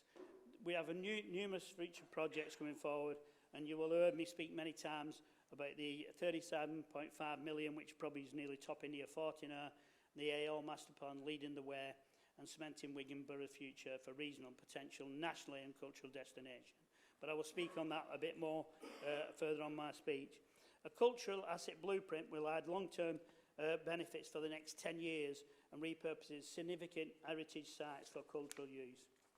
Alongside the emerging Wigan Borough visitor strategy, we will increase the economic value of the sector and its impact. The Creative People and Places Down to Earth 1.5 million consortia project is underway and programme activities across the borough, prioritising deprived communities. On the back of the successful homecoming parade of Lee Leopards in October 23, saw Lee awarded £20 million from the government's Towns Fund to support local economic growth, and the 11.4 levelling up bid was approved in November, and this will see significant improvements to the Civic Square, boosting cultural activities. And the 35 million funding awarded Kickstart programme with Lee Innovation Board is also underway to boost the nighttime economy. Since the inception of the Cultural Manifesto, there's been an increased opportunity for residents to participate and enjoy exceptional arts and cultural programmes, with over 250,000 attending council-led events. The Highline figures over the next 12 months for council-led activities. There are 350 activities. We've had 100,700 audience, including the Wigan Casino and Light Night. This includes a 30% in visitor numbers to the museum compared to last year. 15,800 participants. We've had 90 school workshops with a total of nearly 5,000 school children. 102 artists commissioned, including Light Night. 40 new commissions, 39 placements, 650 work placements with Wigan and Leeds School of Art, and activities centred around the Northern Soul Heritage Attraction over the 4-week period in Wigan Town Centre. That actually gained national PR level at that one. The balance between commercial activities and free events is so important. We are now at a level point where we can break even on that, but we envisage that our commercial sector will outweigh in future events, so we can put more free events on and put profit back into our events sector. In summary of the events, the evaluation of the Fire Within 5-Year Cultural Manifesto is due to take place in 2024, and I'll report back to this chamber on that. We recognise the value of the cultural sector brings to the borough, and officers will continue to work across directorates and departments alongside key partners to sustain and develop activity. Cultural provides a continued opportunity for Wigan Borough to develop from the economic regeneration and development for health and tourism across the board. I'll now move on to Hay Hall and the Woodland Park. The park has achieved much following the Council's original £3.6 million Phase 1 in 2015. And for the year ending 31st of March 2023, the park welcomed just under 1 million visitors. in comparison to the numbers of 250,000 in 2014-15. The kitchen courtyard experienced 500,000 visitors, and we actually parked up 140,000 cars on the car park. At the same time, and this is something many members ask me, is Ayr Golf Course. And the Ayr Golf Course has gone from strength to strength, bucking the regional and national trends for the sport. The golf course at Ayr is one of the top music courses in the region. Indeed, for a quality of play and overall experience, he's ranked in the top 10 courses in the Northwest. That's not me saying it, that's the Golf Survey nationally. Facility has reached a capacity of 360 direct debit paying members, along with the general public and the pay and play golfers. Play 28,000 rounds of golf per year at Ayr. Not recently with the rain, but that helped us a little bit. Ayr continues to be closely connected to its communities, and there are a number of initiatives and projects developed. In delivering by the park, we benefited residents, including the kitchen courtyard businesses and park, who have hosted the Community Unity Project, providing work experience for young people with learning disabilities. In 2023, the park benefited from an equivalent of 600 volunteer days, and work is underway on the next development and future improvement. Work continues at pace on the 30 million development of AR, and the UK government levelling up funding and council development will come upon completion and create a cultural attraction with regional significance. Including being home to the national collection of the Theodore Major collection, the AR will house a cultural activity with artists and residents and workspaces. The AR will provide an high-quality leisure offer with a proposed rooftop bar, restaurant, event and banqueting facilities. And whilst in the park, £10 million of council and national heritage funding will reinstate some of the heritage in the plantation gates. The wall gardens and the buffer yard will provide horticultural centre and excellence, will be supported uniquely and an apprentice programme, which the leader is kind of keen on doing that we do there. There will be a woodland hub which will be used for outdoor activity and education. Funding will also be directed in future development of car park infrastructure, pathways and interpretation of the AR. We were one of the first, if not the first, of the Phase 2 levelling up fundings to get off the ground and on site, putting the millions of external funding we secured from levelling up and National Heritage Lottery to great use. The work on site is progressing really well, and we have local apprentices, tradespeople working on site, and the master plan for Ayr will be incredible on completion. A plan that was genuinely co-produced with local people through extensive engagement. And I just want to quote, so we've been doing a lot of work with Sir Nick Sirota, and if you Google Nick Sirota, you'll be astounded of his past. He's the chairman of the Arts Council, but he's the former curator of the Tate Gallery in 1998 to 2017. And this was Nick's quote, who sent this over to me last night. The development of AR into a major cultural destination offers a landmark opportunity for Wigan, and I am delighted to hear about the plan led by Sterling Prize-winning architects Witherford, Watson and Mann to create gallery spaces and residential and education facilities and a sculpture park. It is also exciting to learn about the contemporary visual art programme and the plan to show the nationally significant collection of works by Theodore Major. These proposals have been developed through discussion with local communities, and the new Hay Hall is sure to excite and inspire people in Wigan and well beyond. Arts Council England is proud to lend our support and encouragement to Wigan Borough Council, and we are pleased to be able to offer a national lottery project grant to support the development of outdoor performance spaces and trails. I would like to thank the National Lottery players, as this project has only been made possible through the investment from the National Lottery. We will also continue to work in collaboration with Wigan Council as one of our council's priority places for investment and support. And that's from Nick Sirota. And I said, if you Google him, you'll see what an important person he is. And something I would personally like to thank Nick for his support that he's given Wigan and the continued support that the Arts Council have given many of the officers. I think that's a massive feather in our cap that people like that are actually pointing to that. On the other side of the borough, Pennington Flash, the Hyde Cafe celebrates 1 year to this month. Can't believe where that year's gone. We delivered this in record time, the new CAF, the new play area and the Flashes programme. And linking in with LSV has been a massive partnership role. At Pennington Flash, a multi-million pound investment for improvement, the visitor services, the CAF, the outdoor play has been delivered, and now we are consulting with local people on the wider and even more ambitious master plan for the ongoing development of the Flash, building on the wonderful achievement for the borough of our Flashes being official, recognised as the National Nature Reserve. Alongside this, we have just celebrated the first year of the Lee Youth Hub, working with Councillor Bullen at Lee Sports Village, with over 8,000 young people visiting in the first year, with some amazing outcomes and positive experiences. We've seen 250,000 visitors to the area, and we're looking to make that 500,000 next year. That's what the progress is looking like. And that's on the back of the investment that we've made as the gateway into the National Nature Reserve. Mr Mayor, I'm going to move on, you'll be quite pleased, to communities. Our food pantries, and I know many members in the room have used the pantries and have supported the pantries. The pantries are proving a lifeline for our residents and also providing an income to provide employment.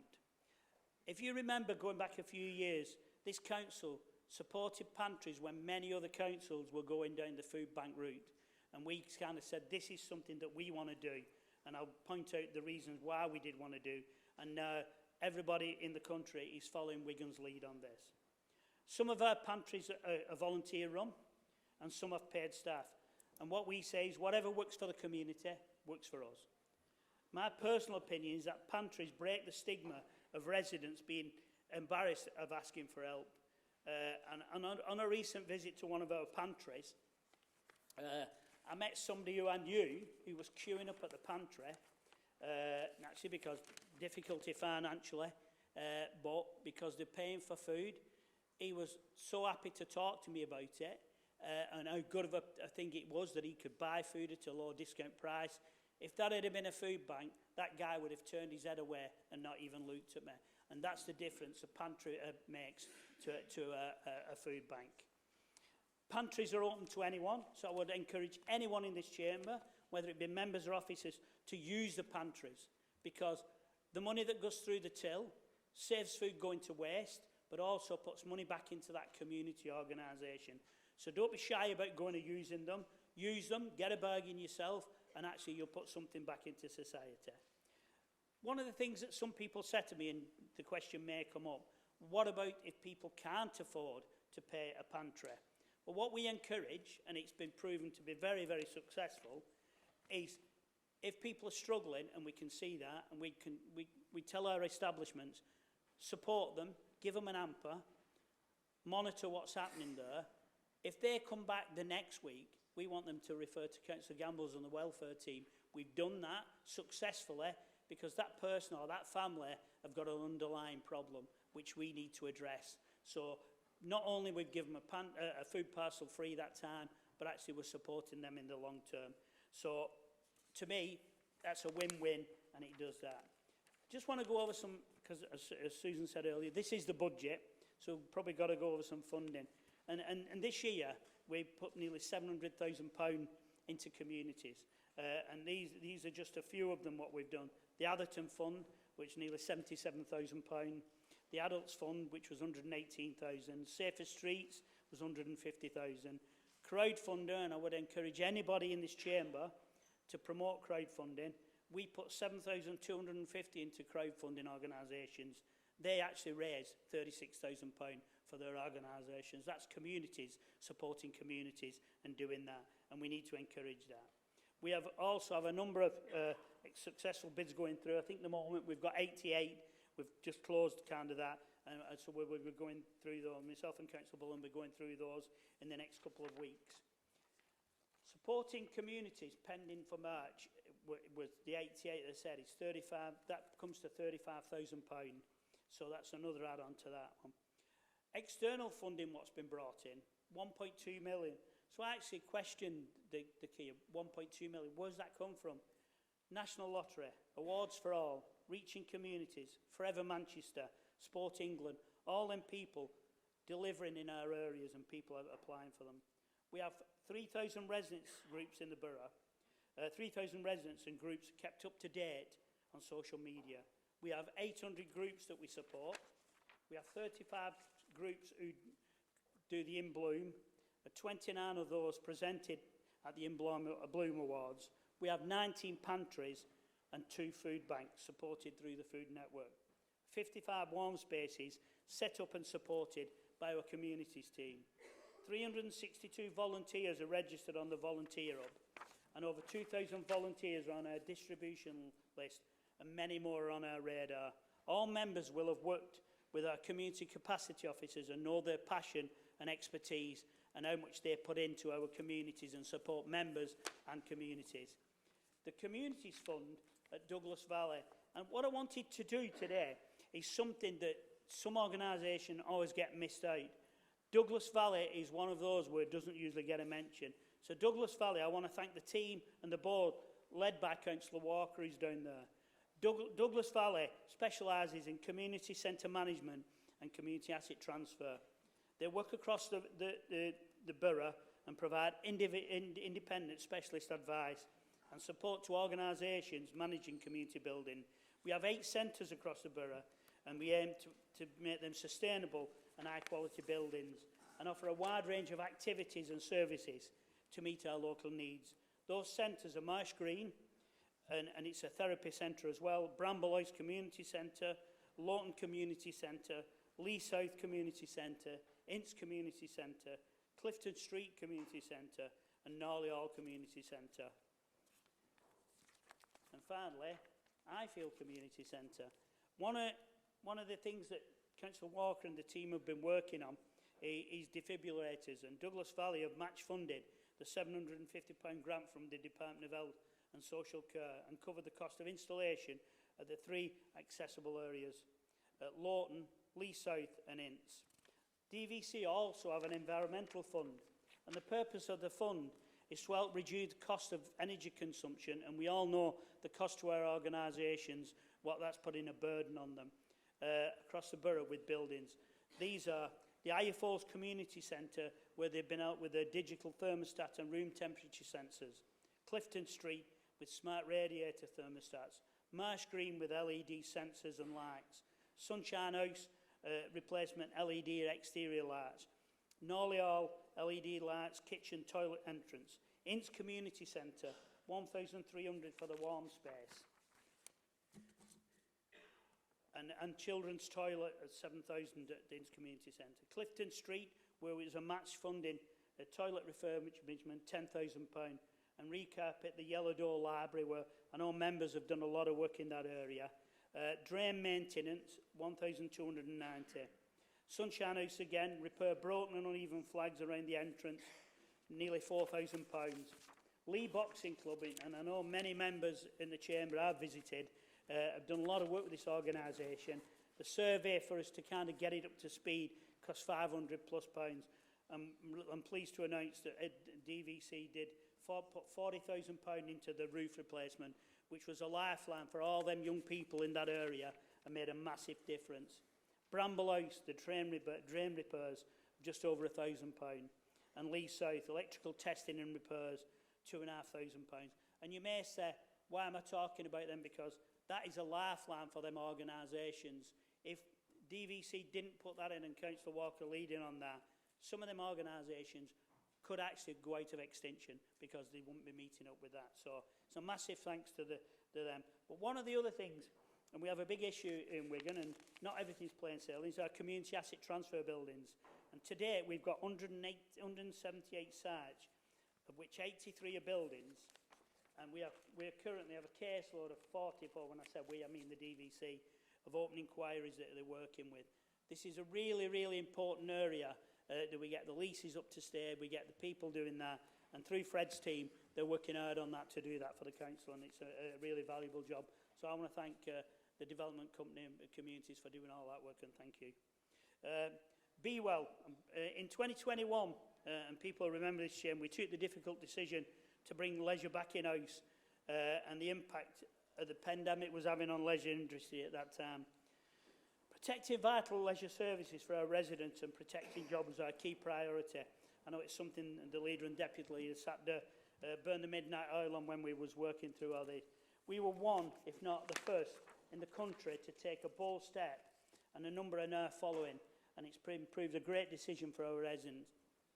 Since we took over these services back, we have increased membership of our leisure centres by 4,000 to increase membership base now of over 15,000. We have over 1.5 million visits to our leisure centre per year, and that's up 10% on last year.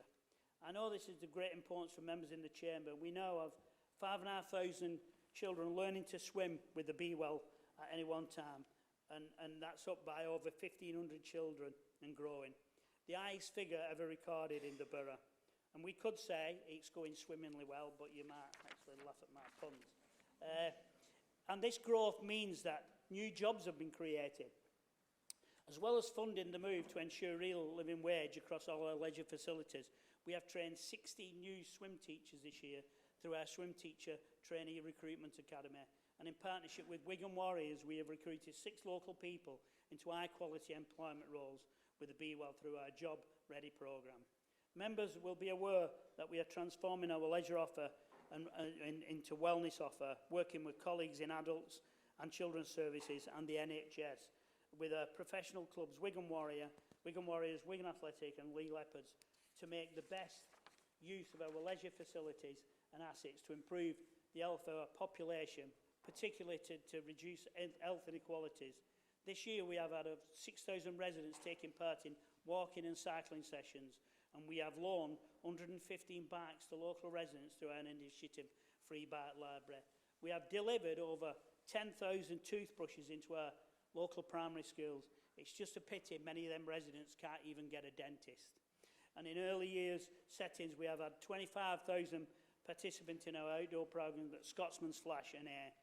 Scotsman's Flash has become one of our hidden gems, and since the new bypass, people now can see Scotsman's Flash and know what it's all about and are visiting it.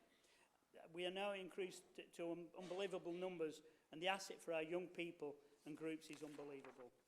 Our work with the primary care is going from strength to strength, and the huge number of residents visiting our centres for health checks, catching issues early and some immediate life-saving referrals, and made lots of proactive and preventive improvements in residents' health and well-being.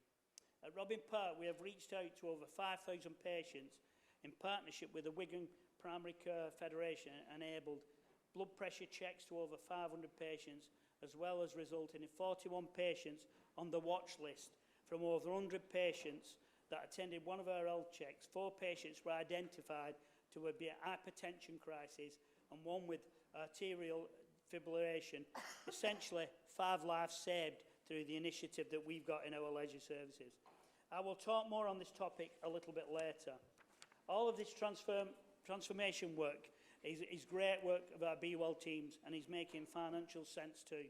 When the leisure services transferred back to the council in April 2021, we had a gap of over £5 million between an available budget and the cost to run the service. Through delivery of efficiencies and increased use of services, that has been reduced to £1 million per year, with all that saving requirements for 2023. Independent evaluation of social value of our Be Well services, the impact on physical and mental health and social behaviour, has been valued at £13 million per year. We are very proud of our Be Well teams and in achieving this. I just wanted to kind of something else with our leisure centre, and it's something I'm doing in collaboration with Councillor Prescott, the decarbonisation of our centres, and this is one of some things we do because where we've saved the money. Robin Park, we've fitted solar panels, and at the Robin Park we've also done the lighting. Standish Leisure Centre, we've got solar, and we've got decarbonisation at our Bridge Leisure Centre. That all adds to our efficiencies and reduced output by 50% of the bills. We have also protected, and I know many people in the chamber will be happy to hear this, our outdoor education centres in the Lake District. Lowbank is fully operational and going from strength to strength. Over 2,500 Wigan Borough school children have experienced a life-changing residential at Lowbank Ground since we opened the service, and we continue to invest in its future. We have been able to turn our attention now to in-house, and now the service at Low Bank is stable, and our plans to reopen are progressing well, and I'll update members at a later time on that one once we get a conclusion. AOL, I think I said earlier, we was one of the first ones to kind of jump on the ground and get the work started with that. So a real success.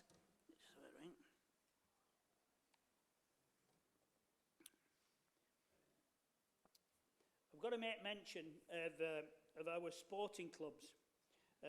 Mike Danson, who's the new owner of Wigan Athletic and Wigan Warriors, and I know the leader's got a really good relationship with him, whose vision for all sports in the borough and leaving a legacy, in particular disability sports, is very exciting for our borough. We are working jointly with Wigan Warriors on the creation of a Super League wheelchair rugby, and I think what Mike's brought is stability to both clubs and actually a vision for the future. So we're very proud to be working with Mike and the team down there, and Chris Radlinsky and co. So it's a very exciting time. Derek Beaumont, owner of Lee Leopards. I think I would all be speaking all night if I said about the difference that Derek has made to Lee and the impression he has. His passion and enthusiasm and vision. And I've got to say, he's got the people of Lee bursting with pride. And to see all the silverware all in the borough last year was unbelievable. He's a guy who set a vision out. Not all what we thought would probably be success, but he proved us all wrong and did it. And he's actually made a lot. What's your point of order, Councillor Brearley? Could you please indicate which law or rule or procedure from the Council's constitution has been breached, and also outline how this has been breached? I'm sorry, Mr. Mayor, I've got dyslexia, so I don't know about the rules and regulations. What I do realise is, you know, he's talking about Lee Leopards and Wigan Rugby. And what's that got to do with figures? What's that got to do with the budget, Councillor Brearley, it's all within the remit of his portfolio. I think we'll all be best advised to let Councillor really finish. We will have a comfort break after his contribution on there. So,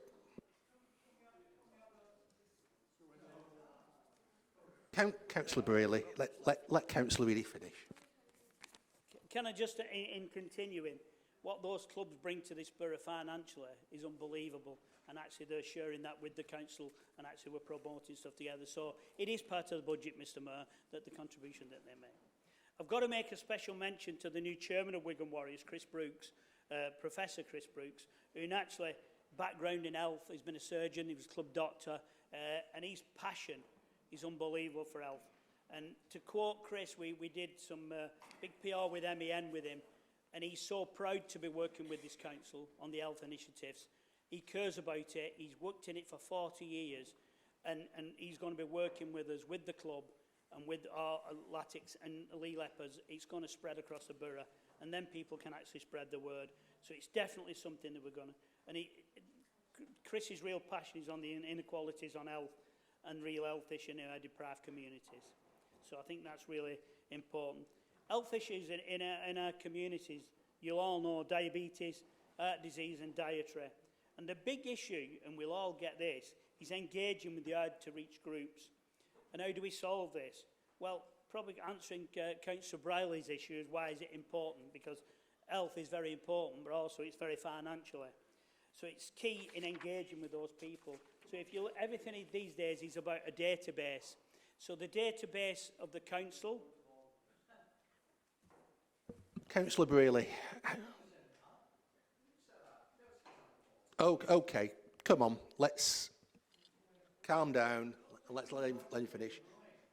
Councillor Brearley, just let Councillor Reedy finish. Thank you, Mr. Mayor. I think he did say that. He said it's nothing to do with the budget. Anyway, so the council database is massive. The Be Well database is massive, and our partners.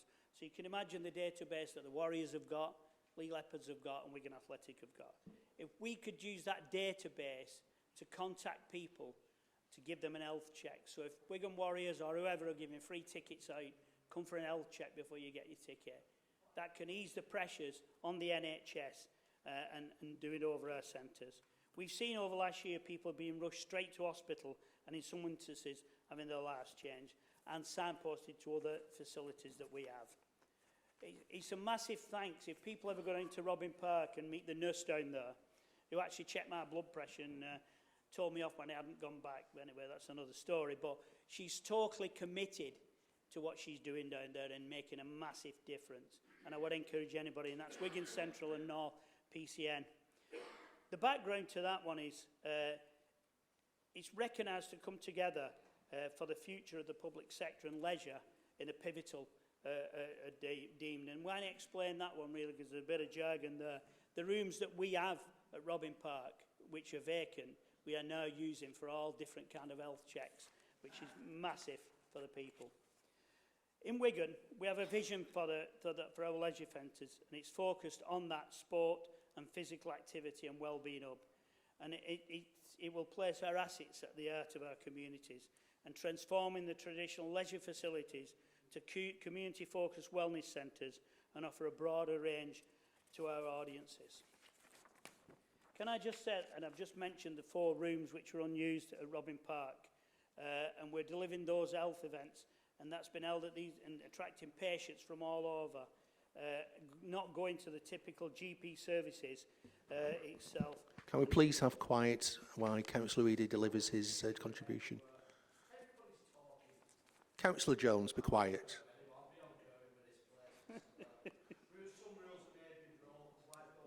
Councillor Jones, come on. Thank you, Mr. Mayor. Can I just say some of the health checks which were done, and maybe we could do some in here tonight if people are not feeling too afraid with it. Is 180 blood pressure checks, the normal arrangements in GP clinics, ECGs, and so on. What that does is save a lot of people going to GP surgeries, and there's a real health kind of benefit from that. So 500 patients who had not previously visited the GPs in 2 years as a result came to us, and actually we saved 5 lives. If you look at the appointment statistics, 15,500 income for that health checks, £30 per appointment for 512 appointments. That's what we gained by doing what we did.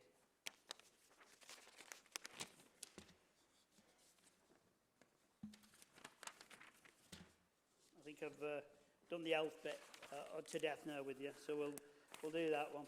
Can I just kind of finish off by... that wasn't a pun, really, but there we are. Our libraries continue to grow and change with technology. And between 2023 and 2024, 15 libraries hosted nearly 6,000 events and activities. And I'm sure our members in this chamber will have been involved with some of them. 60,000 adults and children attended those events.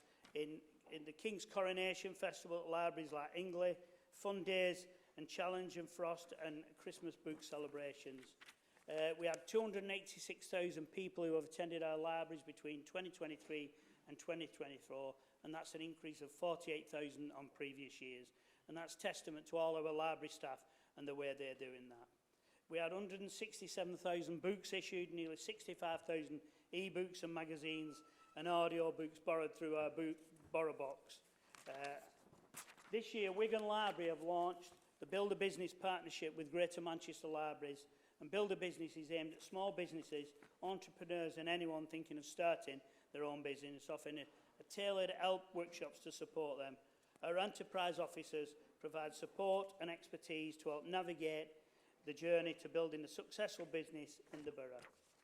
Shevington Library has become our first green library with decarbonisation in Shevington, involving the reduction of fossil fuels. Our libraries support all warm welcome spaces, and if you want to visit them, there's lots of things that you could do. Reading for pleasure, meeting up with people with similar interests and hobbies, and this is just another opportunity for our communities to get together.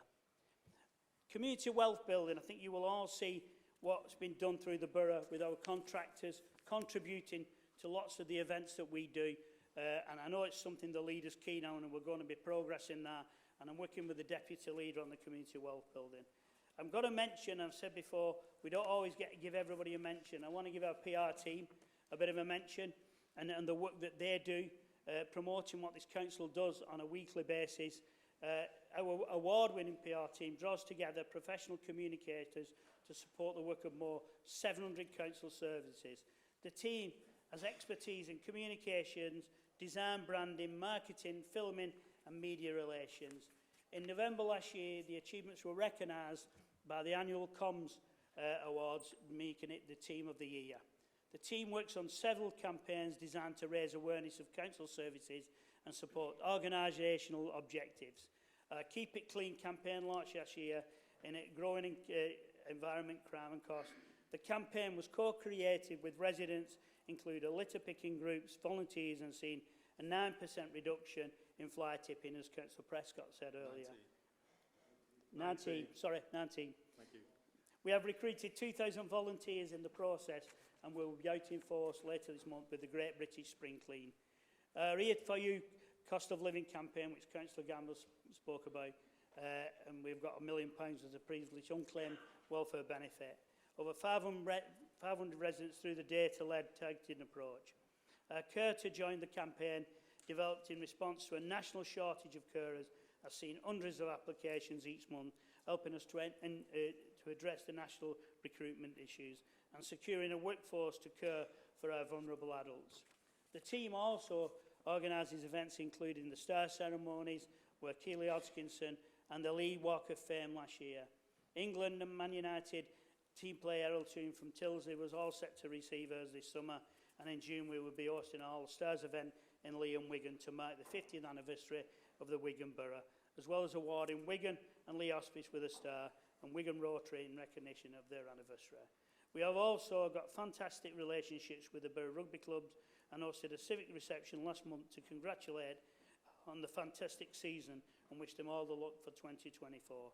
I'm pleased to see that Wigan Warriors, as the Mayor said, won the World Club Challenge. The team continues up with the latest trends and insights to keep residents and access and news information, actively adding on feedback and changing the way it operates. In the last 12 months, we've improved our offer, launching podcasts, increasing email capabilities, both of which were highlighted in the in recent communication survey.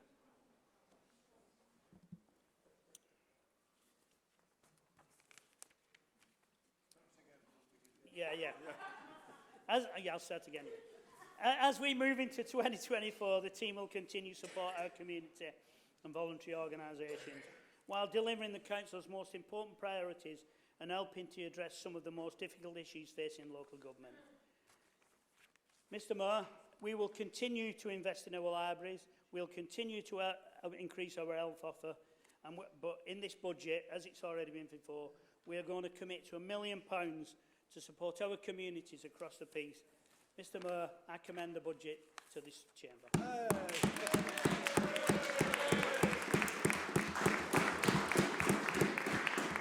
Right. Thank you for the very informative presentation, Councillor Reedy, along with your colleagues up to now. I think I'm going to... Can you be quiet, please? No, yeah. Okay, calm down. I'm going to take a break for 15 minutes now and come back just after 8:15. So remember, remain in your seats until I leave the council chamber. That is the protocol. Thank you, Councillor. I hope you had a pleasant comfort break. We shall now be seated and we shall resume with a contribution from Councillor Jenny Bullen.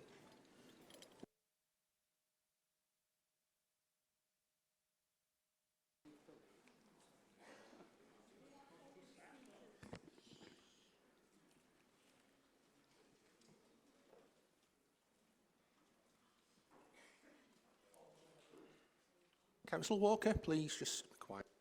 Councillor Bullen is about to commence her presentation. Thank you, Mr Mayor, for inviting me to speak. And I'd like to bring you some highlights of the last year and looking ahead to this year from Children's Services. In the world of education, the school system in Wigan continues to perform well, and we've had particular success in our secondary sector. This means that more children are now attending schools that are good or better. In fact, it's 94% of Wigan children who are in good or outstanding schools, and this compares to 89% nationally. Our early years settings and childminders are 99% good or outstanding, and our 2 maintained nursery schools are both rated outstanding. So what this means, Mr. Mayor, in fact, is that all the elected members in this chamber are in wards that have very high quality education, and I hope members are able to support the schools in their communities. In relation to early years in schools, there are 2 big pieces of work underway which have been funded by DFE. One is the wraparound policy coming in, which will give opportunity for parents and carers of primary school children to access term time childcare.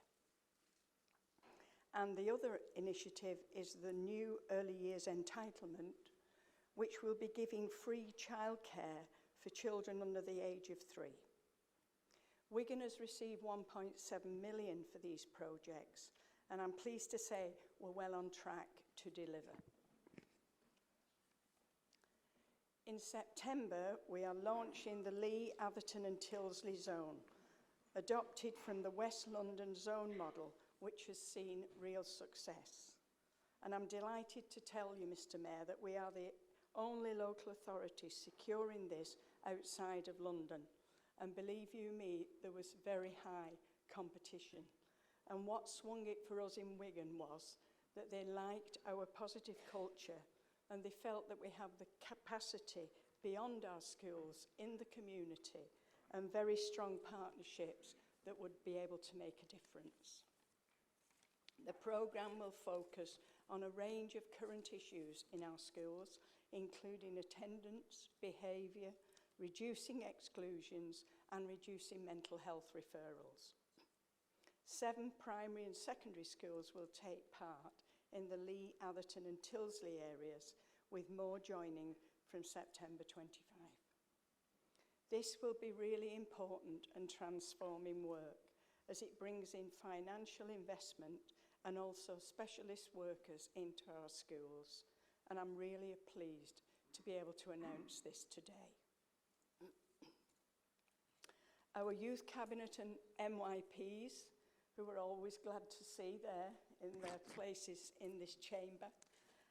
And last week, we held the inauguration ceremony of our newly elected members of Youth Parliament. Mr. Mayor was there, Councillor Gambles was there.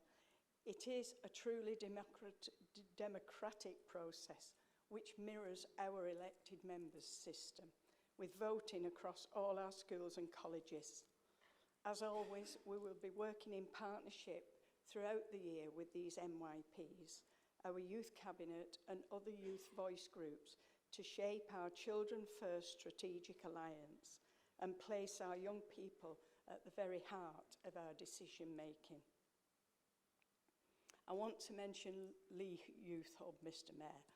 It's hard to believe that it's just longer than 12 months ago. The current site of the Youth Hub was just another bit of the car park on Lee Sports Village. But there it is, it's up, it's built, it's doing wonderfully well.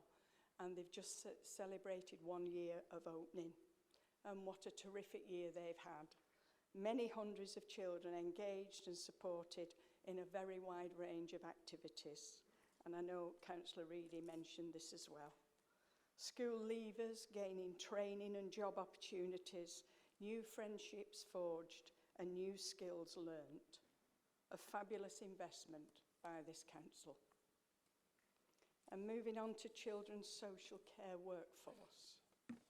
Our workforce transformation programme continues to be incredibly successful.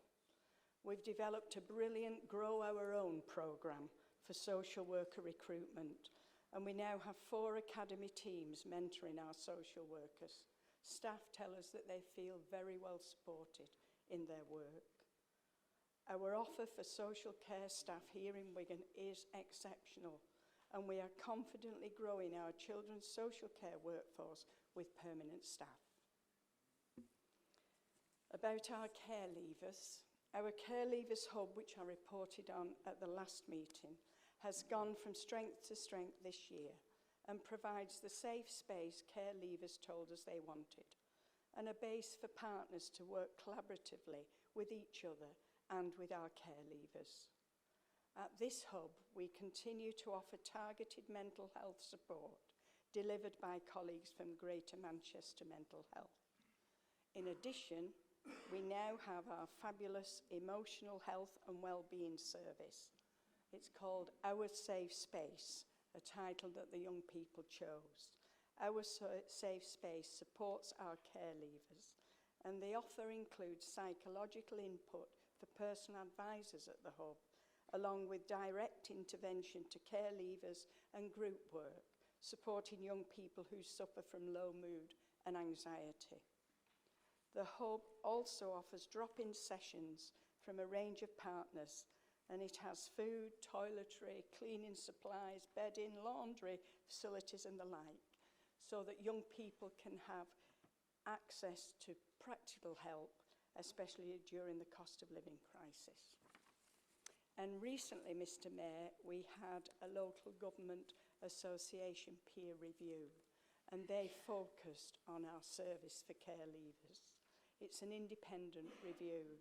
The feedback from this review just recently was overwhelmingly positive, and they acknowledged the continuing strong corporate and political support. And overall, it was quite a long report. I couldn't possibly share it with you this evening. But overall, they told us that our strengths were that we had amazing staff and that we have a comprehensive, generous and responsive offer for our care leavers, which includes driving lessons, financial support, travel support, council tax, gym membership, internet access and more. They also commented in the review report on the excellent partnership working between council and Wigan and Lee College to promote education, employment and training for our care leavers. Within this review, there was recognition that separated young people, which is how we name our unaccompanied asylum-seeking children, is an area that will require additional resource due to the expanding numbers we are welcoming in Wigan. We aim to secure more local provision for separated young people and to open a new model of care leaver provision for over 18-year-olds. A joint project with housing and other corporate colleagues has resulted in a stepping stone home to enable care leavers to live together communally. Some of them tell us that actually when they move into independent living, they find it very lonely and they find themselves sort of looking at four walls. So to have a look at some communal living for them to help to reduce isolation and empower them to become tenancy ready when they move on to their more permanent home. And another option in the pipeline is a commissioned supported lodging service for care leavers or young people at risk of homelessness. And we're hoping to mobilise this service during 2024. And I'll be able to give you progress reports on that, Mr. Mayor. Just to mention our residential children's home, and this is really wonderful news, very, very positive about our council-run residential homes. 3 of them have now moved to outstanding grades, while 2 remain good. A refurbishment is underway at one residential home to create what will be one of the North West's first community short-stay homes, and this is for young people experiencing extreme emotional distress.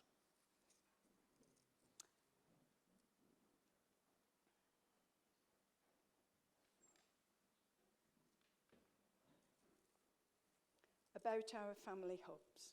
Wigan Borough's first family hub launched in Wigan Central in October last year, with plans for 6 more. Family hubs are a way of bringing together all the support a family may need, from pregnancy through to young people turning 19 or 25 if they have a special educational need or disability. The Meadows is the first one in Wigan Central, and it already has 31 different services operating from within the hub. And this is a number that's still growing, with more partners coming on board. And some services are now available from 8 a.m. to 8 p.m. So, Mr. Mayor, looking ahead, the next year sees us just as busy as ever in children's services.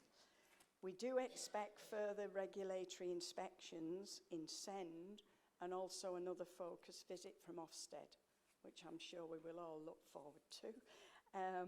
Work is continuing at pace to implement a new practice model in children's social care, a family safeguarding model where multidisciplinary teams work with families.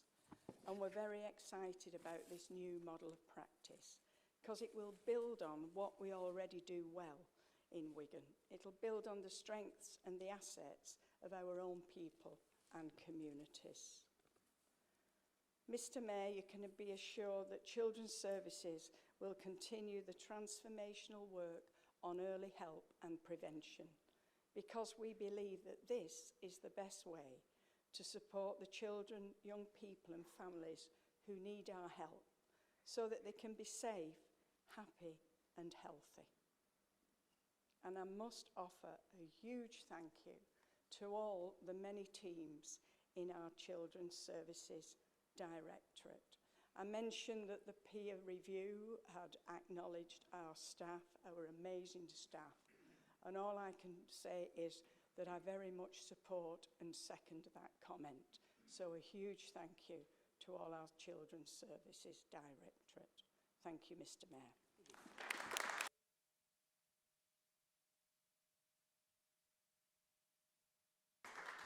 Thank you, Councillor Bullen. The next presentation comes from Councillor Anderton.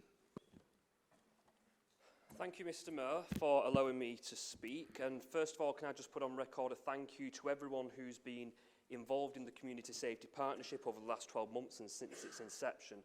That Community Safety Partnership makes our priorities, our needs and our focus on safety across the borough more than the sum of its parts, by working across health, working across public health, working with GMP and working with a number of other agencies. It makes us more than what we are individually. So, Mr. Mayor, thank you for allowing me to speak. My colleagues have already referenced at length the national context in which we're working in, with diminishing funding from national governments affecting all public services, but also those that keep us safe. Here in our borough, let me be clear that we have begun a refocused, targeted and more holistic approach to dealing with community safety across our borough. We have begun to make our borough the most hostile environment for any bad actors who may be harming, detracting or becoming a nuisance to our family, our friends, our businesses and our communities. There is much work to be done though, but we are refocusing our resources on the priorities to tackle embedded issues and those that have arisen since the 14 years of hollowing out of public services and the COVID pandemic. Therefore, I will outline today the direction and the priorities of the Council regarding community safety, going forward to demonstrate how we will continue to improve in this difficult context. Thank you to the frameworks. Thanks to the frameworks established by the Community Safety Partnership here in the Wigan Borough, we are connecting the various agencies and departments of public bodies, local, private, charitable and non-governmental organisations together to tackle issues with a more holistic approach to overcoming them at their root cause rather than just treating their symptoms. A great example of this, and tackling one of our key priorities here in the borough, is the Love Is Not Abuse campaign, which continues to bring a difficult subject into the spotlight: domestic abuse. Domestic abuse is a national problem, and we have seen this raised many times in Parliament. We have worked through our Community Safety Partnership to reduce frictions and barriers to victims of domestic abuse so they can seek help much more quickly. The police work with independent domestic violence advisors, known as IDVAs internally, to help support victims through these ordeals, working with them as a primary point of contact from the very beginning to help assess their risks and provide a range of suitable options in their circumstances. So we as a Wigan Borough Community Safety Partnership are investing £150,000 into accommodations facilities to support domestic abuse victims. For many, they have been stripped of their support networks and feel they have nowhere safe to go. This investment is recognising the vital need for such facilities to give shelter, protection and safety for victims as they rebuild themselves and their lives. The funding problems for local authorities and the cost of living crisis have been widely reported and heard today, yet we have managed through prudent bookkeeping to ensure that we can still make that investment and meet our legal duty placed on us by the government. Furthermore, our prevention hub is now working with children's services to develop a whole family approach to domestic abuse through the Working Together strategy for improved outcomes. This is to ensure that families are supported, but most crucially, children are not forgotten in that process as well. Turning to our district centres, not including Wigan and Leigh, I am pleased to announce additional funding to upgrade and extend our CCTV across several of those district centres, to give the same sense of safety enjoyed by those in Wigan and Leigh in those centres. District centres such as Ashton, Standish, Hindley, Atherton, Worsley Hall, amongst others, will be considered for this investment. The expansion and upgrade to the CCTV network worth hundreds of thousands of pounds is not only about delivering greater feeling of security for our communities, but it will also help better protect businesses, jobs and tackle that deep-rooted antisocial behaviour and hotspots where criminal activity is taking place. We will be data-led in terms of how we upgrade and look at the hardware and the age of that hardware in terms of how we address this upgrade and making sure we upgrade those that they most need and most urgently need that upgrade and expansion. This complements work that that's begun to crack down on organised crime in the Wigan Borough. The Community Safety Partnership has brought together Trading Standards, Greater Manchester Police and several other agencies together to deliver a systemic and holistic approach to dealing with organised crime and its associated antisocial behaviour, such as the illegal sales of counterfeit goods, unsafe products and unlicensed products such as tobacco, vapes and, believe it or not, stamps. It is testament to this interagency cooperation and the work of our steering groups here that our council has been granted the most closure orders on properties here in the borough than anywhere else in Greater Manchester, with over 50 in the last 2 years and more than half of those being in the last 12 months. We also recently expanded and passed our public space protection orders, known as a PSPO, in Wigan and Leigh town centres. We are now committing to multi-agency PSPO enforcement days every month in these main town centres, and in particular, attention is being focused on working with GMP and our homeless outreach teams as well. So in addition to starting to tackle organised crime, we have begun to tackle the most serious and persistent antisocial behaviour using all powers available to us. We know that 2/3 of our antisocial behaviour complaints are generating from our own council estates. Well, I say is enough is enough. We are taking them back. To those who are having to deal with these problems and living through this, I simply say, I and we here are on your side. I want to do everything I possibly can to bring these reports down, working with the relevant teams, agencies, anyone across the borough, whoever I need to work with in order to snuff out this intolerable blight on our communities and neighbourhoods. But we can't do it on our own. So I'm encouraging every councillor in here in the chamber, every resident on the streets, in your neighbourhoods, your communities, to report antisocial behaviour problems through the appropriate means, including environmental crimes, using any of the methods open to you, whether that be 999, 101, Crime Stoppers if you wish to remain anonymous. Looking at 101, we absolutely know as well there's been significant improvements in call handling times, down from over an hour to just a few minutes, so it's even quicker now to get that report in. If it's not happening right now, make sure you are still giving us that community-led intelligence.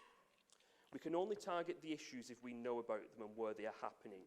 So then we can build a case, work with GMP. Things don't happen overnight, but we need to build those cases and make sure there's a solid evidence base and a quality base to take the appropriate action, and we are not afraid to do so.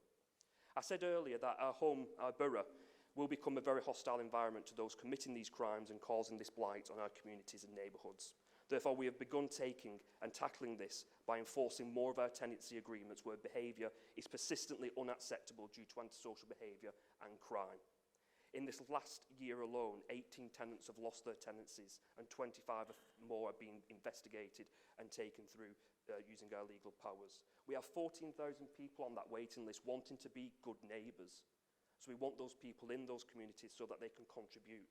So I say to you, if you're not willing to contribute to your home, if you want to detract and cause antisocial behaviour and persistently do this and harm our communities, and not be a custodian of your communities, then you will be found and you will be caught and you will face the consequences of your actions in this. One of our most reported problems under antisocial behaviour and environmental crime, and something I've spoken about in the Chamber passionately as well, and others have contributed to this debate quite passionately as well, is that of off-road vehicles abusing our green spaces. I can say we have begun again that work to link up the relevant agencies to tackle this issue, protect our green spaces, and where possible bring the consequences to the perpetrators who are committing such offences. To give some context, we're in March now, so the first 2 months of this year alone, we've had 1 fatality and 1 serious hospitalisation in the borough. We have listened, we've lived through these problems ourselves, and we've begun to tackle them properly, not just their symptoms. Progress will not happen overnight, but we are looking at long-term solutions so we can balance up the right to access for legitimate users against the safety of all users. I'll turn to serious violent crime now. The Greater Manchester Violence Reduction Unit have published their latest data, their quarterly data. So this is quite fresh off the press here. Borough is below the Greater Manchester average in several categories of serious violent crime, and that trajectory is continuing to go down. We have used this data to prioritise our resources and make sure that we are tackling the top 3 of these serious violent crimes in particular. These being assault causing harm, ABH, wounding with intent, GBH, and surprisingly now, dangerous dog attacks. So going back and saying why the investment I've just announced in our CCTV network mentioned earlier, this will help support our evidence gathering in our certain hotspots where we're seeing a lot of these serious violent crimes taking place. Regarding tackling serious violent crime involving dangerous dogs, we are aware now that dogs are increasingly being used as a weapon by criminals, and we are working to target owners and reduce these instances of serious violent crime as soon as possible. With this renewed focus that the Community Safety Partnership has and ensuring our resources are targeted towards need and priority, we can look forward to reducing these figures and continuing our lead in reducing serious violent crimes across the borough, across all categories. Our Community Safety Partnership is now fully aligned to the just released new guidance for the Prevent agenda to help prevent extremism and ideologists. We have begun to roll out new training with over 1,000 people already completing that training, with a train-the-trainer approach in place, with a more in-depth training being developed for managers as well. But community safety is much more than just antisocial behaviour, organised crime and serious violent crime, and that is why our Water Safety Partnership is going from strength to strength. In April this year, we will officially launch our Safer Summer campaign, following the tragic incidents involving people in difficulty within our watercourses. The new campaign will be rolled out to strengthen our community's resilience and safety across all areas. So it's important that hopefully I can remind councillors, the press, public, everyone listening, that this is not an exhaustive list of everything that we have done in regards to community safety, and what we will be doing or will be doing in the future in regards to that. To making our places nicer to live, making sure our places are proud to be lived in. These are just some of our priorities and some of the areas which we've begun to tackle the root causes of problems now. As stated earlier, our services have been working to tackle multiple community safety issues throughout all the national crises that have compounded us here. Wigan Borough does have a stable footing, and it's been referenced previously that we do partnership working very well here, and it is recognised nationally and across Greater Manchester as well. And now that we're committing our resources to and following those needs and priorities, old and new ones that are emerging as well. So in summary, I can say that we have refocused our resources and strengthened our community safety partnership. We've wasted no time in addressing new needs and priorities, and we are putting anybody who wants to cause harm within our communities on notice. You will be found, you will be caught, and you will face the consequences of your choices. Thank you.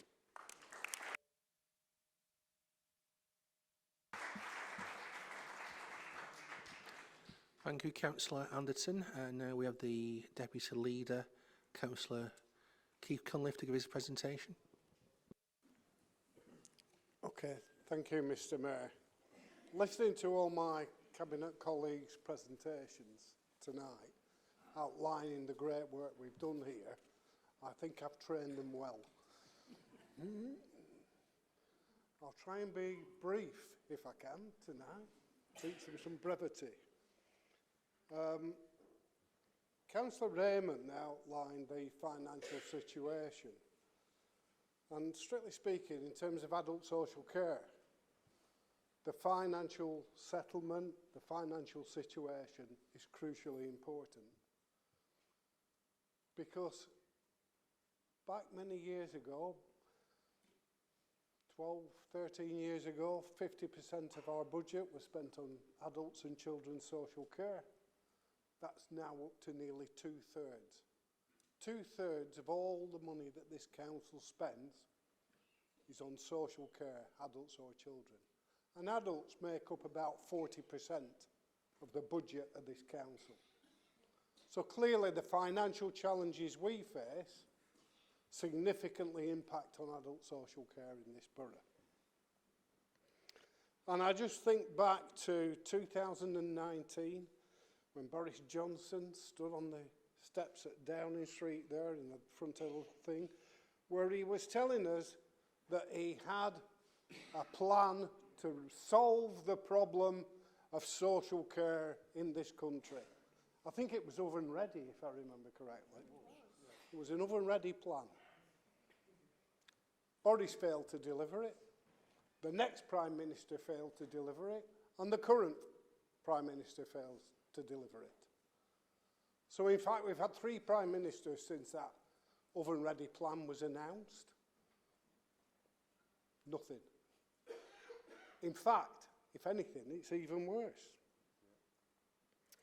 And so that was 2019. 2020, the Health and Social Care Select Committee reported that by 2023, adult social care would need £7 billion of funding every year just to keep pace with current demand. That wasn't about improving services. The chair of that select committee said that would just be a start. Who was the chair of the committee? Jeremy Hunt, the current Chancellor, who this year has made a settlement, not of the £7 billion that he was saying several years ago we required, but in fact of 1.9 billion. They announced 2.8, I think, billion pound investment in adult social care. And that includes every council raising the 2% social care precept. Otherwise, it's not even that much, which is far below what he said when he was chair of the Health and Social Care Select Committee. And I know that Councillor Gerard gets upset when I mention Surrey, but it's just a comparison between Surrey and Wigan. Surrey, that Tory council down in the home counties, they levy a 2% adult social care precept. They raise £17 million. Wigan levy a 2% social care precept, and we levy about £2.5 million. The level of demand in Surrey, significantly less than the level of demand in Wigan. And why? Because health and wealth inequalities are significantly worse in the north than they are in the southeast. Added to that, because of wealth and savings and property values, Surrey has far more self-funders who the council don't have to fund. Whereas in Wigan, because of relative deprivation and poor levels of wealth, we end up paying for people's care in care homes. So we have the greatest need and the greatest demand, but a 2% levy raises far less here in Wigan, 2.5 million, compared to Surrey's 17 million, who don't have the same level of needs and demands. And that's an increasing problem for us in Wigan.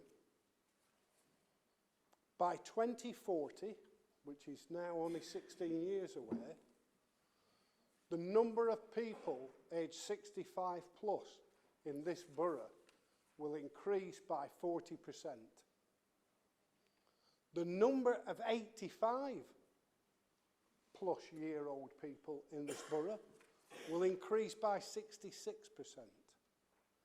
And the number of people aged 95 and over will increase by 100%.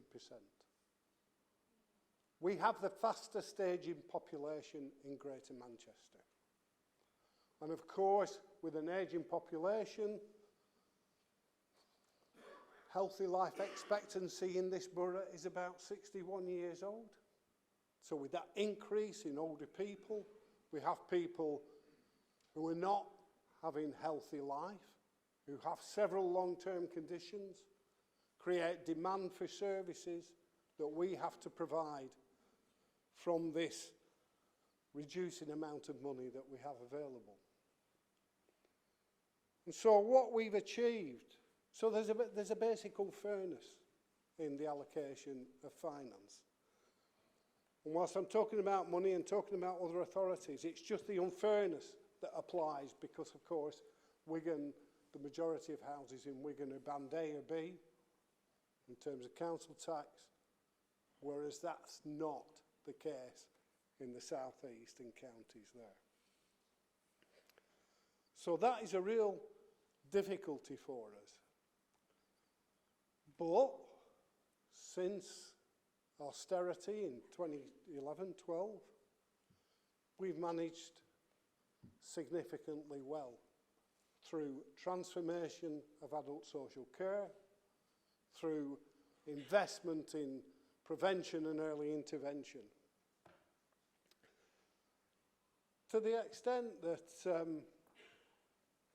we have a balanced adult social care budget. One of the very few councils in the country that have managed to do that.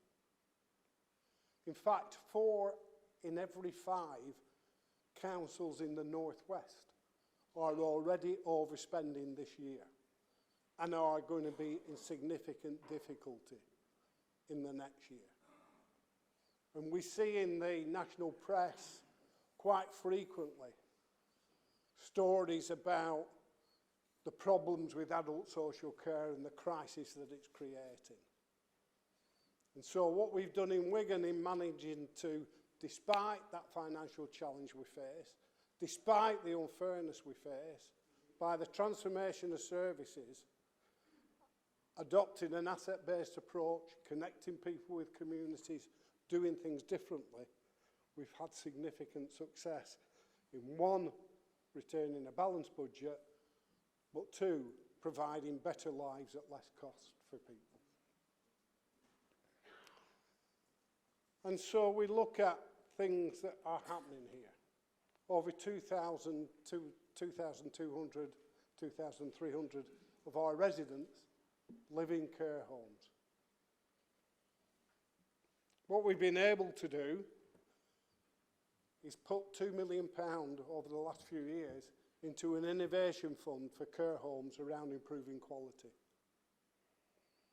And that's resulted in the impact that since 2015, at a time when 55% of the care homes in this borough were reported by CQC as good or outstanding, today 95% of our care homes are good or outstanding, ensuring that those Wigan residents, those residents from this borough in our care homes are getting high quality care. And that's the highest in Greater Manchester. It's the highest in the northwest. And of 152 authorities that provide social care, adult social care, Wigan is in the top 10 in terms of quality rated by the CQC. The other thing we've done very successfully is home care. We've recommissioned home care based on a locality basis, based on an ethical framework. And now, in terms of CQC rating, of the 152 authorities that have adult social care, Wigan is rated 4th highest in the country. Not only that, but because we've recommissioned on an ethical framework to ensure that people get paid real living wage, as we did last year. So I'll talk about real living wage in a minute. But real living wage, paid travel time, no 15-minute care visits, training, and a different culture and approach to adopt our principles and our values and our beliefs. We've seen a complete change in the home care market. And interestingly enough, Councillor Reedy was talking about community wealth building, and there's been a significant element of community wealth building built into that. Because now, on a locality basis, 41% of all visits by a home carer are done by walking or cycling. That has an impact on air quality, it has an impact on the climate, and it also has an impact on the health of the staff who are providing the home care, in that they're walking or cycling. 86% of the staff live in the locality where they are providing the home care.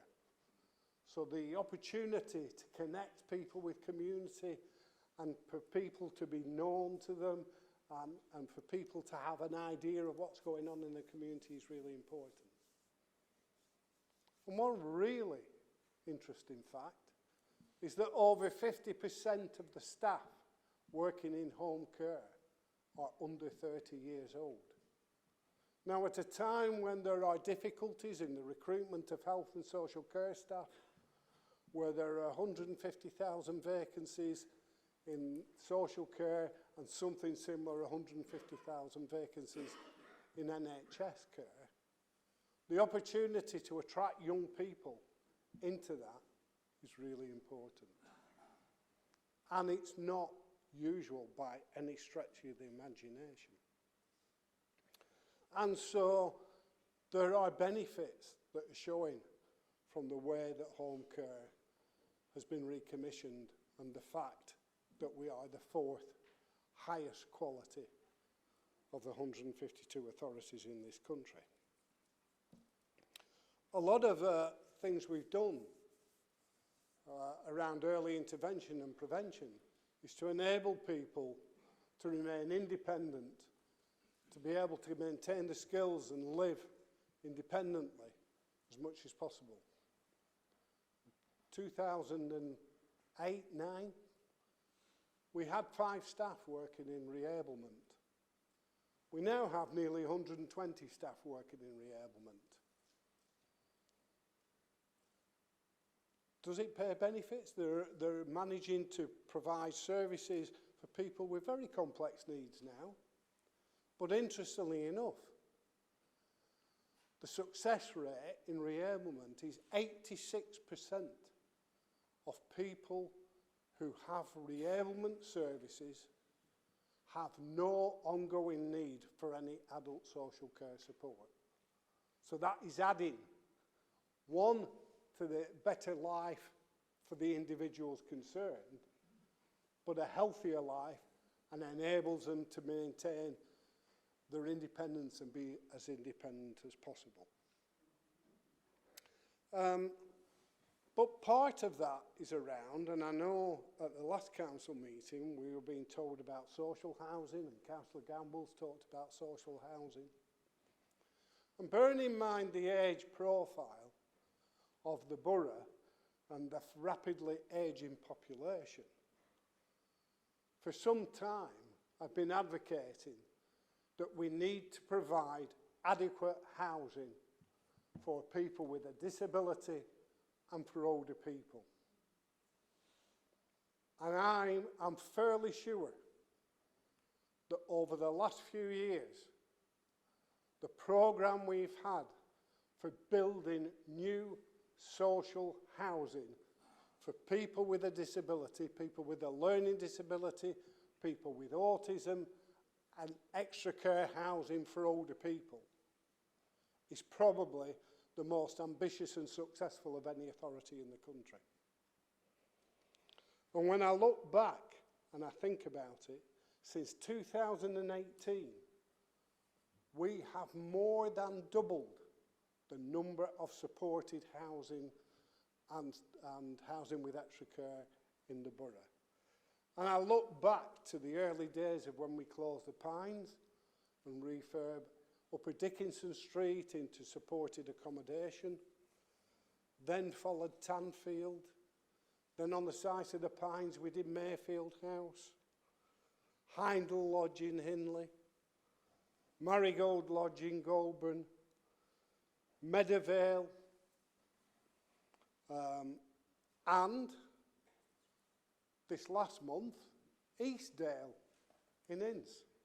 Supported accommodation for people with learning disability and autism. And so if I compare us again to the 152 authorities that are responsible for adult social care, we are the third highest in the country for the number of people with a learning disability living in their own home and being supported in their own home and not in care settings. Which one is a big improvement on the life of people with that learning disability, but also costs less. And when I think back to some of the successes we had with the Pines, and I remember people like David, who very rarely went out of the Pines. And when he moved to Dickinson Street into his own flat and apartment with 24-hour support, started going out, got a job in Pemberton at hairdressers, did work, went around, and in his time he used to have pictures of cowboys all around the room. Within 12 months of leaving the Pines, having very rarely left that building, he went to the Calgary Stampede with a carer. Stephen, who was interested in music, joined a music group and started cutting his own CDs. People's lives change, and we see that. And I think about, I was talking to Catherine Rodriguez, one of our staff in supported accommodation. She was telling me about the young man who she recently brought back from an out-of-borough placement. Long, straggly hair, led on a settee in a placement, not all that far away, but certainly not near Wigan. Didn't speak. She asked, does he go out at all? The staff said he escaped once. The staff there called him the devil because he was quite destructive. Came to Mayfield, not on the level of staffing he was on. Within less than a year, he was talking. Oh, he was non-communicative when he was there. He was talking. He was doing karaoke. He was engaged in martial arts and was training martial arts, going out by himself. To the extent where he was moved on from Mayfield to Tanfield, where it's still supported living, but not the same level of support. And currently, they're looking at independent living for him. A change in somebody's life. His original placement was costing somewhere in the region of £160,000, £170,000 a year. The cost of his care now is less than £30,000 a year. A saving of something around about £150,000. But it's not the saving that's important. It's the fact that he's going out, he's enjoying his life, he's chatting, he's talking, he's engaged in things, and he's now at the point where he was probably going to be able to have independent living. And that's a success of many of our social adult social care services. And then I'd said about the elderly population and the ageing population. And we've seen Little Lane, 29 Bevington Street. Wharfdale opened in February last year in Leigh. And then Eldervale in August this last year. And that accommodation, and I think Councillor Gamble's mentioned it, it is absolutely fantastic. Support for people to live independently in their own apartments, but have support on site available to help them. Not only does that prevent people being admitted to hospital because there are people on site, there's support on site, but actually if people do end up in hospital, they're enabled to be discharged quicker, aren't they? Because they go into somewhere where there is support. And we're not finished with that, because Shevington is coming on stream this year. The development at Shevington, which is on the site of a school that was closed, and opposition members, although probably not any of the opposition members here now, were telling us when the school was shut, oh, the council have already done a deal with the developer, it's going to be housing, blah, blah, blah. And even though we said it was going to be provide extra care accommodation and all that, we were lying, weren't we? Well, it's coming on stream now, be here in the next few months. So we've not finished with the housing with extra care, but all those are our housing, they're our council housing, they belong to us. So if you look at Wharfdale in February last year, Eldervale, if you look at Eastdale last month, that's over 150 beds, 150 units of accommodation just on supported living and housing with extra care. That's in addition to all the general let housing that we managed to build. So that is really an opportunity to enable people to remain well.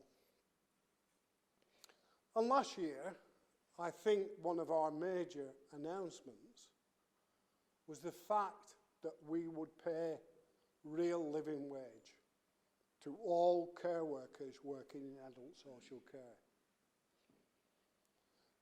And so 100% of every service we commission is now a real living wage employer.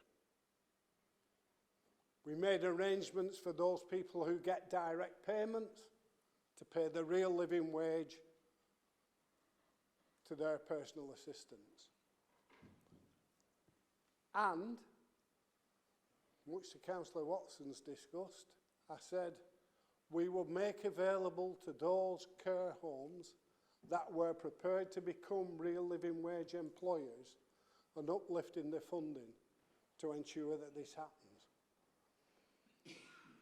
And whilst in other authorities where they've done that, the uptake has been about 60%.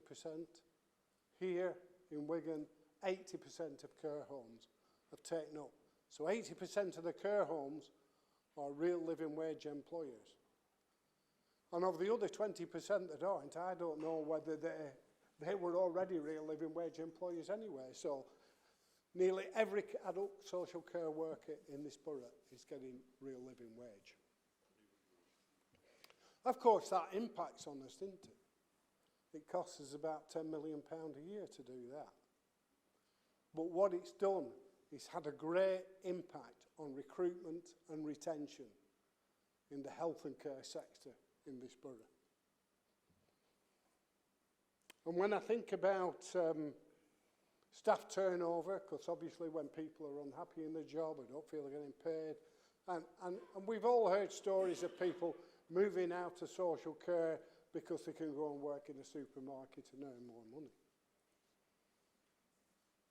The average turnover nationally in adult social care is about 18.5% of staff turnover in a year. In Wigan, it's 5.7%, significantly lower than the national average, that we are retaining and recruiting staff into adult social care. And one of the big advantages for us has been the Care to Join Us scheme, where we have actually engaged in a Care to Join Us scheme around promoting recruitment into this, and we've had hundreds of people join the Care to Join Us scheme and are working now in the care sector. And I've said about the national vacancies both in adult social care and the health service. And the government has announced a workforce plan, but it's not a workforce plan, and in any event it will take about 10 years to implement. And so to address those vacancies and unfilled posts in social care and the NHS, we've had to look at what we can do locally. And one of the big things we did is last year, is enter a civic university agreement with Edge Hill University, Wigan and Leigh College, the Acute Trust, and ourselves. And that is to create a health and social care academy so that there is advancement within health and social care. And working with the NHS, that there is a career pathway through health and social care that people can move along as far as they want, that they can swap between social care and the NHS, that the opportunity to have a career pathway, working with the university, working with the college, and working together between us and the NHS is a real opportunity. That Health and Social Care Academy will have a significant impact. We have 34,000 carers, unpaid carers in the borough.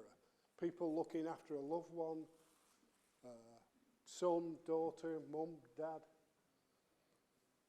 And one of the opportunities we've got is to try and improve opportunities for those people who are unpaid carers, informal carers.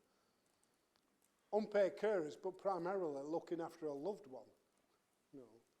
And so it was interesting when Councillor Reedy was talking about Law Bank Ground, because one of the things we've done that's been highly successful is give those unpaid carers the opportunity to have a weekend at Law Bank Ground.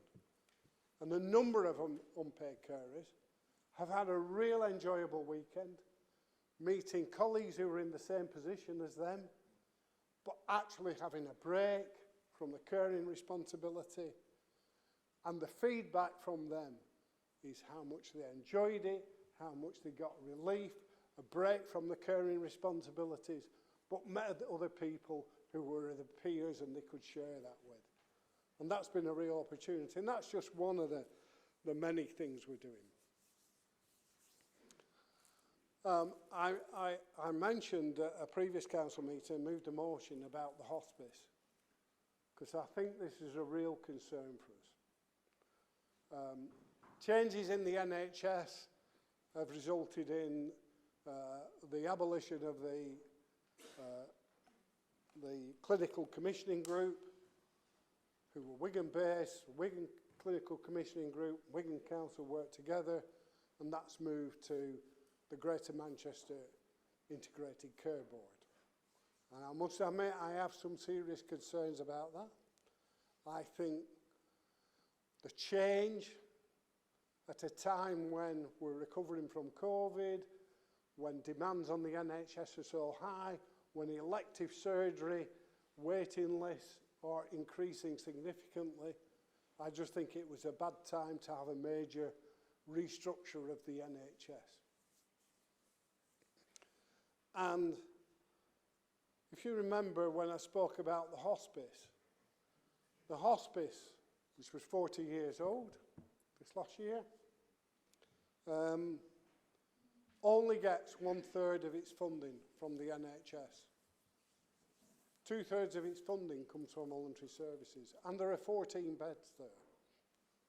There are 14 inpatient beds at the hospice in an authority who was estimated to require 31 beds for people who are terminally ill or with life-limiting conditions. So we haven't got anywhere near the number of beds we should have. And yet, the NHS only funds 1/3 of the cost, while expecting high-quality, specialist palliative care services. And at that motion, I ask that we write not only to the Locality System Board, but to Greater Manchester ICB, NHS England, and the Secretary of State for Health. I'm not sure today, but I don't think I've had a response from the Secretary of State for Health.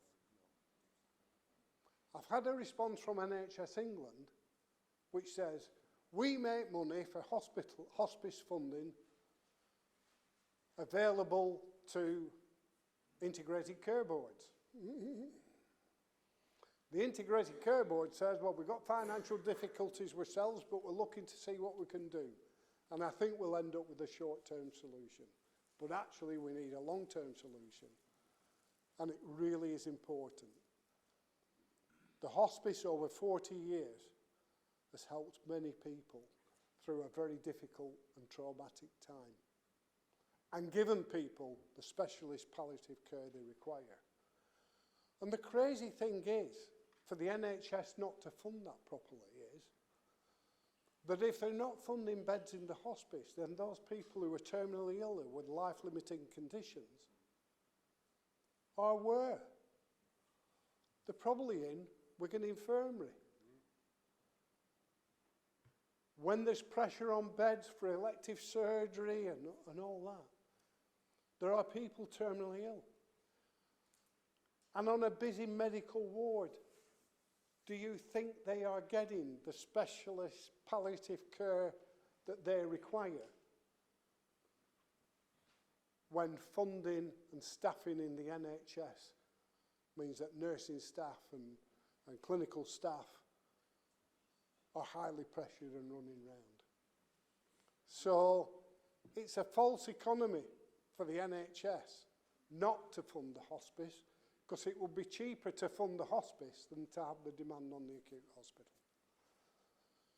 And so that is an ongoing concern that we really need to start to address. So despite the challenges that we face, we're still looking at a balanced budget next year. And that means a £9.5 million investment. Because of the course the government, we agreed to pay a real living wage. The government say we've increased the real living wage by 10.1%. Well, of course they have, because they don't pay it, do they? We have to pay it. Everybody else has to pay it. So that is an increased demand on our budget, which we've managed to make. And we'll commit to real living wage again this year and continue on that. So the demands on our services in terms of real living wage, increased demand, and high inflation that we've had mean that we need £13 million here in Wigan. And I think we've got something like £2.5 million. And it's only through sound financial management, through reducing demand by some of the things I've outlined today, that we've managed to do that. And even doing that, within that £9.5 million investment that we're going to make into adult social care, are new neighbourhood connector roles. Councillor Reedy talked about community wealth building and the links with the community and voluntary sector and with communities.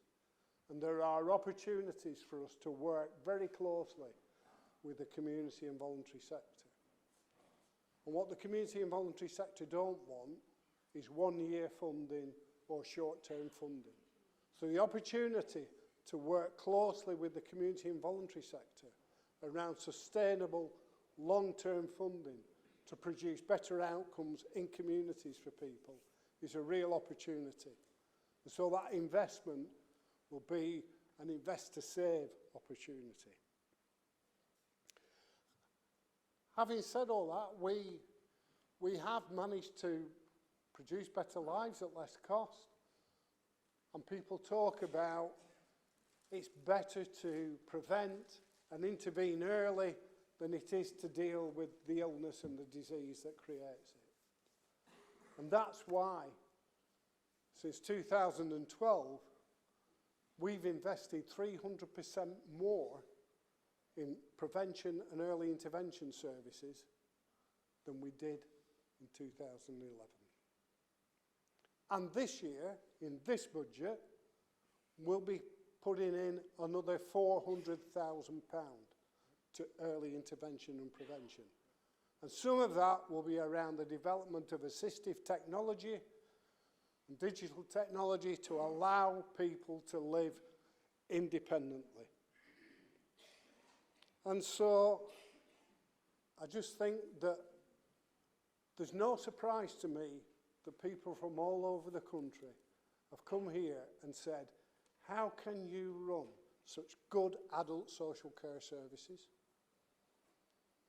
at such a low council tax with the financial challenge that you face? And primarily it's because of the staff we have in adult social care, who I believe are probably the best adult social. I mean, it's a bit like Carlsberg, this, isn't it? I believe they're the best adult social care staff in the country. And their commitment and enthusiasm and motivation impresses me every time we have a staff engagement session. And it really is good. And we had a recent presentation at Scrutiny Committee about the complaints and compliments. And surprisingly enough, for every complaint, and we're always going to get complaints, you know, we're dealing with thousands of people every day, things are going to go wrong from time to time. For every complaint we have 8 compliments. We have 8 times more compliments than we do complaints. And so I just think with the challenges we face, we've managed to achieve what virtually no other authority has achieved through sound financial management, through transforming services, by investing in prevention and early intervention, and by ensuring that we can create better lives at less cost. Thank you.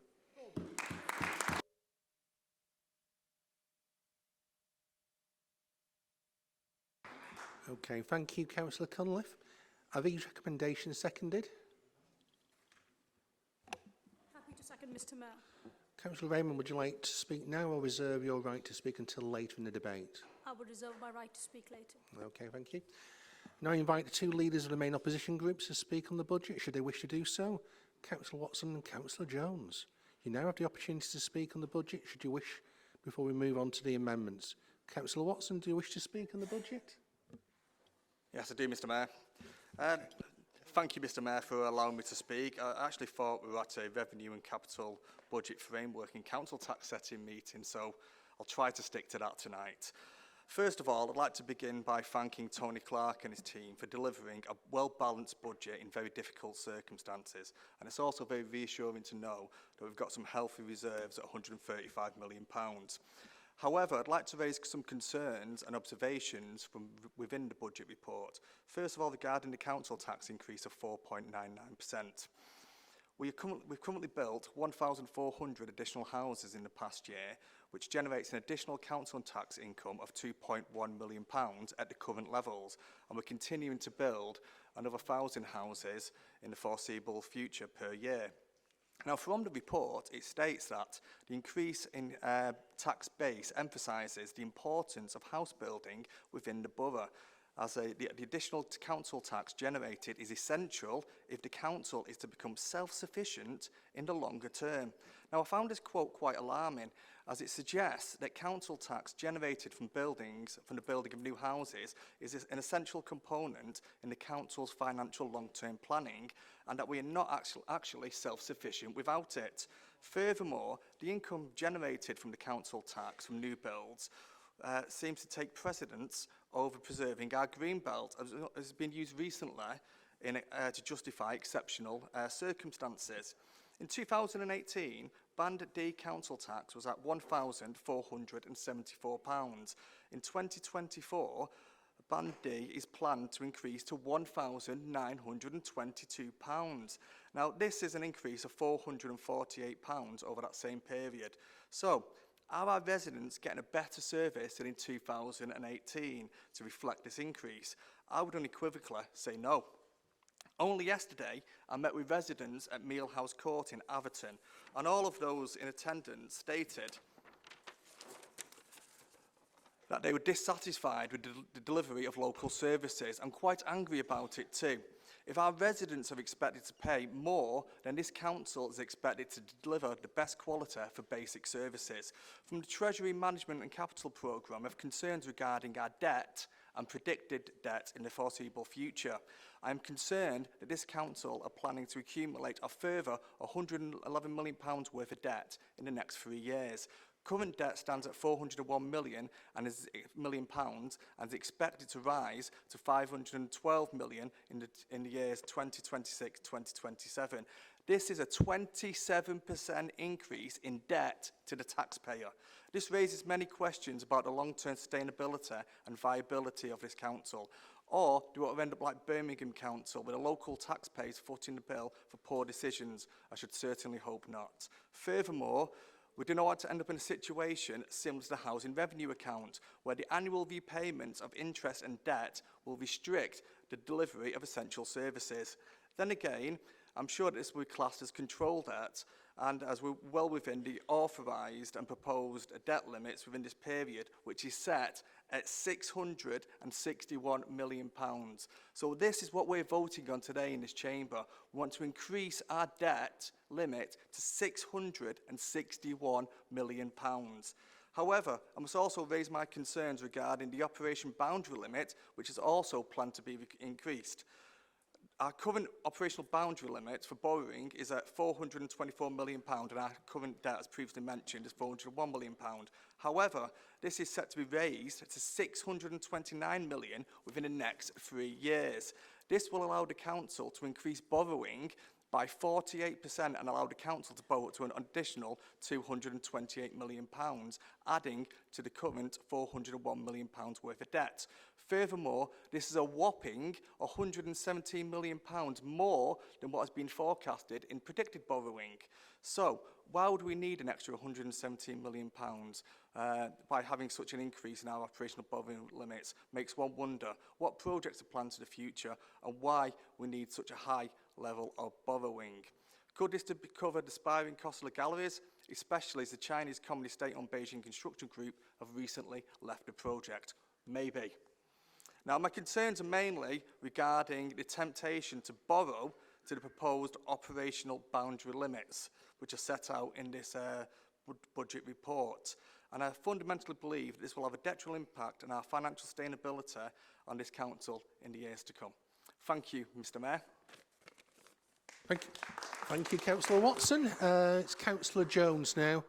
Councillor Byrne, you can't speak at the moment. First of all, Mr. Mayor, I want to apologise for you all. 3.5 hours of sitting through hearing how bad the Tories are, and everybody tapping themselves up back, saying, me, I've done this, I've helped this one individual. We're councillors, we help individuals every day. I'm certainly not going to stand here and talk for 10 minutes on that, Mr. Mayor.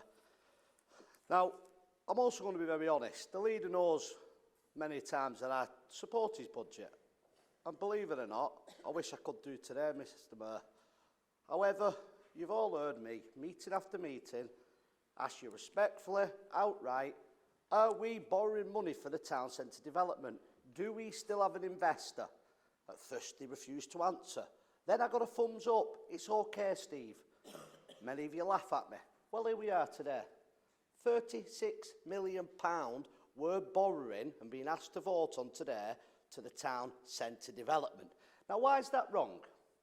Right, look at pulling your faces. It's easy to pull your faces than admit that you're wrong and you're being lied to. I get it. Mr. Mayor, we went out on consultation to our residents, telling our residents we had investment to do this project.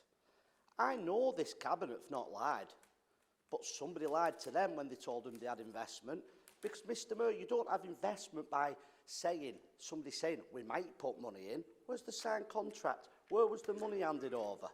And why, even if there was a mistake made, does the leader not have the decency to tell us in here every time I ask, are we going to borrow? Look, I know we're an opposition councillor, but are we not entitled to have a question like answered? Are we going to borrow? Last year, we said we had a black hole. What was it, 20-something million, it said in the leader's article? Well, that's a fair question. £20 million shortfall. I'm going to ask the question, have we still got an investor? This year, Mr. Mayor, we get told it was going to be 4 million last meeting, they said, of a shortfall. But let's look, we're borrowing £36 million. We've got another £17 million we're borrowing to Hay Hall. How many councillors in here actually know what that £17 million is going to in Hay Hall? How many of you maybe even don't care? I certainly do, because the last thing I saw with Hay Hall, we was losing £4 million in a case after giving a 999-year lease. So we're complaining, and I agree the government don't give you enough money. But to claim that we're doing this absolute amazing job and it's all just the government's faults, when altogether there are 36 million, oh, I apologise, 11 million it turns out now we borrowed on last year's budget for the town centre development. So all year, while I've been asking that question, we'd already borrowed. So we're up to £47 million borrowing to the town centre development, 17 million this year for Hay Hall, but yet we're complaining that we're not getting enough funding. We have £41 million in reserves, Mr. Mayor. We're borrowing that to other councils at 3%, right? 3%. But yet at the same time, we're borrowing £36 million to the town centre development, which they don't give us the figures, but every other investment rate's 5.5. So if you was going to do it, why not use the investment? You're just throwing money away. And again, I don't actually blame the councillors and the cabinet. I know that you don't come up with everything, you get a lot of it brought to you, but when I'm asking you, meeting after meeting, are we borrowing this money, then at least please look into it. So that's for the town centre development. So you could probably guess, for that reason, I couldn't in good conscience vote for the budget, because I've made my position clear for the last 12 months. There's a couple of things I would like to mention, though, when it comes to saving money. I've said many times before, Councillor Cunliffe is a very passionate cabinet member over adult health social care. And I see the uphill battle you're up against. But there is a big way that we could save money, adult health social care. Let's deprivatise the thing. Years ago, what did we do? We employed all our own carers. As a council, we may have lost a little bit of money, we may have broke even. By paying these private companies who are looking at making tens of thousands, hundreds of thousands, millions of pounds a year, it would certainly be cheaper to look at bringing it back in-house. Plus, let's be honest, you're the Labour Party, you don't like privatisation or zero-hour contracts I keep hearing whenever I turn television on. I'll be honest, many a times in here it's been said, independent Conservatives, there is no difference between Labour Party and Conservatives. This here, we're for the working people, because we stand up here and we speak out each and every time. Laugh all you want, it's true. I know that many of you feel the same way, but you don't speak up, unfortunately. Another way we could save money is outside contracts when it comes to repairs. Exactly the same again. We send these contracts out, and we have these private companies coming along, doing the work. Let's start looking at bringing our own tradesmen, bringing that back in-house as well. That'd be something that we could all get behind. And again, I'll finish in saying this, there is a lot of work that you're doing well. There's some of the cabinet members I know personally are really good councillors and really good cabinet members. But to stand here for 3.5 hours, and do you know, I wasn't even planning on saying half of this, what I've just said. But after 3.5 hours of seriously hearing how great we are, none of us in our personal lives, our businesses or as a council are as good as what you lot've just made out for 3.5 hours. So, appreciate we're not going to agree tonight, we might do next year, but please take my points on board. Let's be honest with our residents, let's be honest with each other. Mr Mayor, thank you very much. Thank you, Councillor Jones. Councillor Byrne and Councillor Bareilly, please turn your microphones up because we have to go to the amendment next before we open up the debate. So we have received an amendment to the motion prior to the 12 p.m. deadline yesterday from the leader of the independent network, Councillor Watson, which has been seconded by Councillor Fish. Mr Clark, does this amendment lead to a balanced budget? Thank you, Mr Clark. Councillor Watson, would you introduce your amendment, please? Thank you, Mr Mayor. We would like to propose to invest £1 million from the reserves to be spent in the borough as a short-term fund in order to invest to save. This would allow £40,000 per ward to be invested in much-needed infrastructure. This could include the likes of pothole repair, benches, grip bins, waste bins, planters and waste amnesties. Now, you could call this fund a local infrastructure fund for our towns, or LIFT for short, to lift up all our towns and wards. And this is not just for town centres, but for all our wards, all our areas and spaces in our wards. Now, this could be used as a one-off, cost-effective scheme to invest in all wards across the whole borough, to save the council money in the long term, hence, invest to save. Rather than billing each department for local work, such as road signs replacement, which are always running out of funds, this lift fund would be charged, thus saving that particular department some money. If we expect our taxpayers to annually pay more, then this amendment would allow all of our wards and towns to see some return in local improvements as a return for their council tax. One of the strategic goals of the Deal 2030 is vibrant towns and centres for all. However, we only ever seem to see investment in Wigan and Leigh town centres. I'll quote the report. The planned asset management activities over the short term are as follows. Town centre regeneration, including the galleries, Civic Centre and King Street, Wigan Pier Quarter regeneration, Leigh Town Centre, LSV, Pennington Flash, Master Plan implementation and Hay Hall. Now, this amendment would allow for all those town centres, all those towns and wards, and like I say, not just the town centres, that seem to be continually overlooked to have some actual investment, even if it's only a small investment through this fund. I must remind all members that we currently have £135 million in our reserves and that the 1,400 new council houses will bring in a further £2.1 million in council tax per year.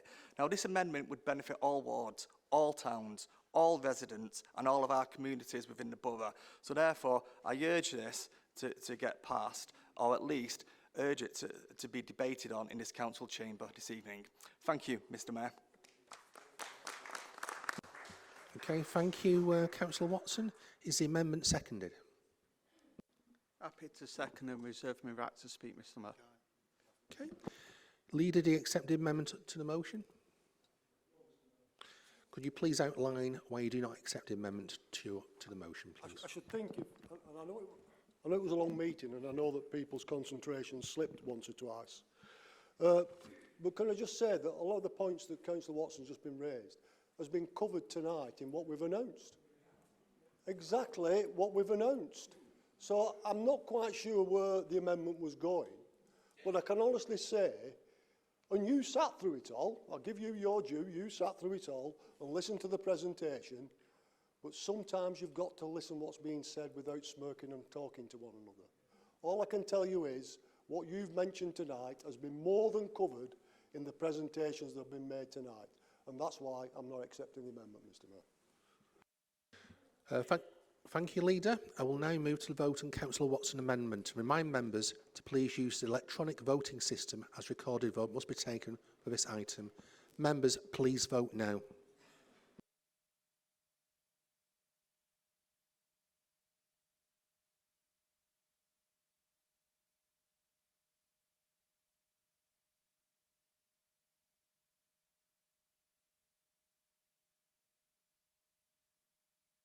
Okay, the amendment has been rejected.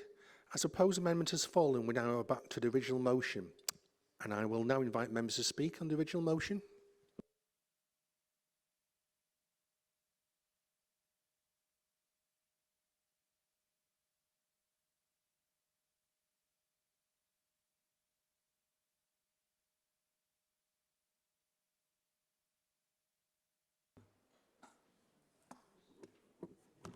Thank you. Thank you, Mr. Mayor. I think there's a very important point, and I think that the Cabinet members have referred to it several times, but I think it just needs emphasising, and that is the contribution that the people of this borough, that we often refer to as the deal, make to why this works.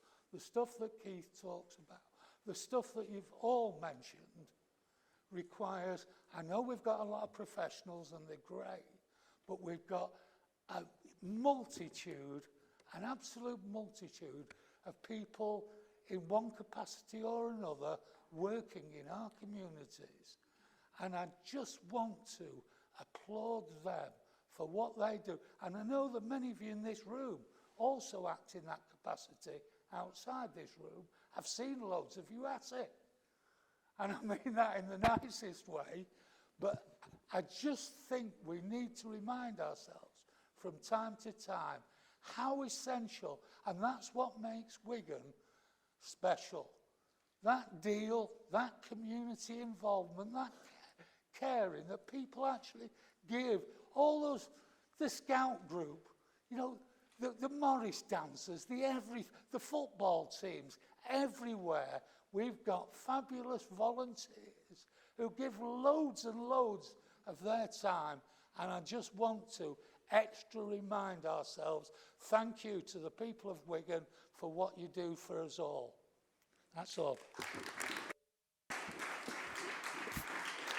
Thank you, Councillor Walker and Councillor Byrne. Thank you for being patient. Thank you, Mr. Mayor. I'll keep it short. I've just got 3 questions to ask that I'm asked regularly, probably every week.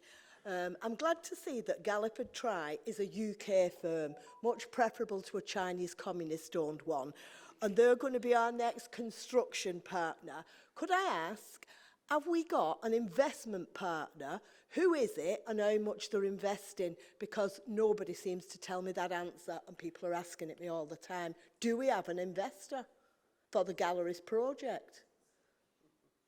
That's it, really. Thank you, Councillor Byrne. Councillor Gerard, I think you're next on the list.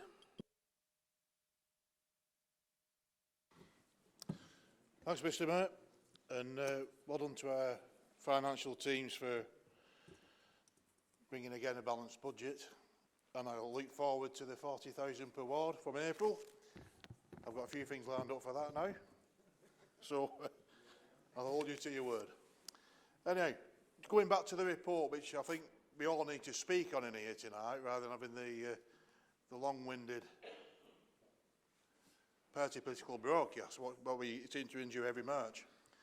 But in the report, going back to town centre, something that I am passionate about, it says online shopping is the trigger of decline of town centre shopping. It's got part of it, but it's not the trigger. The trigger was allowing all the shopping malls to go on brown belt land right close to the town centres, which could have been used for housing. That was the trigger, and now we're throwing good money after bad to trying to reinvent them. And other towns are going without all the time, such as Atherton, Leigh, Tilsley. On the capital spend alone, since 2010 when austerity come in, Wigan has had, just on capital spending, that's not the major projects such as the galleries, the tiles and the repaving, constant repaving of Wigan Town Centre. It's had 65 million on capital spend. Leigh got 35.6, this is since 2010. Atherton 7.1 and Tilsley 3.1. So in total, Wigan has had over £20 million capital spend on all them 3 towns combined. We are getting the worst part of the stick every time.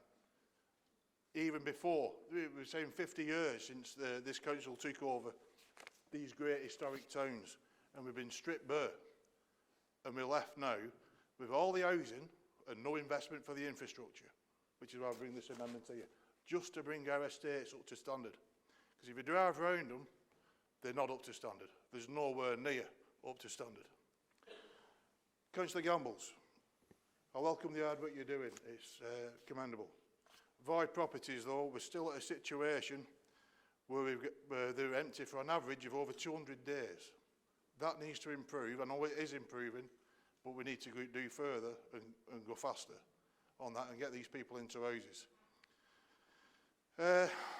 More affordable homes. What do we class as affordable? You know, we're allowing all these build projects going up. We're seeing in Atherton alone now, these big houses aren't going. So we do need more affordable housing. But like I said, what is affordable? If it's going for affordable rent now, like I said in the previous meeting, that's set at 80% on the government loophole. 80% of £1,500 of what's an average rent at the moment is still a lot of money. So, you know, we're talking average affordable rent now is going to be classed as something like £700 a month. It's getting ridiculous, and we do need that. And on to social care. When the general election is called, and if Labour are successful, which I think they will be, maybe we should ask Keir Starmer to bring back the National Assistance Act and get a revamped version of that to get all our care back into under government, local authority control. Because this has been going on since 1990. It's not new. It's not new in the last 5-10 years. It's been going on since 1990. There was a Labour government that could have reversed it. It never did. You know, so everybody's to blame. But fresh start with the general election. Let's ask him for a National Assistance Act, which was part of the NHS Act, and bring that back. Thank you, Mr. Mayor. Thank you, Councillor Watson. I think we have Councillor Brealey next. Thank you, Mr. Mayor. Right. I think you've overlooked a lot of things, Councillor Mulliny, regarding this budget. The savings we could make if we actually run the council properly. It has been noted by the district audit that we employ consultants, but yet we spend £1.2 million on outside consultants. You've not learned from that. That was told to you last year. So why have we not saved the £1.2 million now? We're paying for it in-house, and then we're paying for it outside. And the last two chief executives have all set up private consulting firms who we still give work to. Potholes. I'm sorry about this, Paul. Potholes. A pothole is about the criteria. This council only allows a pothole to be fixed at 40 mil, but yet a trip hazard is classed as 25 mil.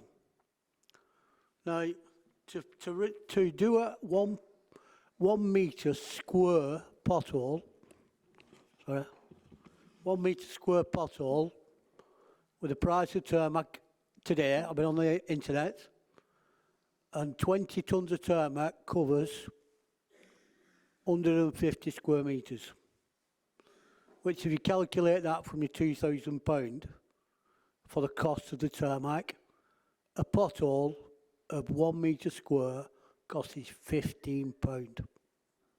So why are we not, introducing this? Why are we not telling our employees to repair a pothole, what looks like a lake, because the top surface is being damaged, and they're allowing the bottom surfaces to be damaged as well.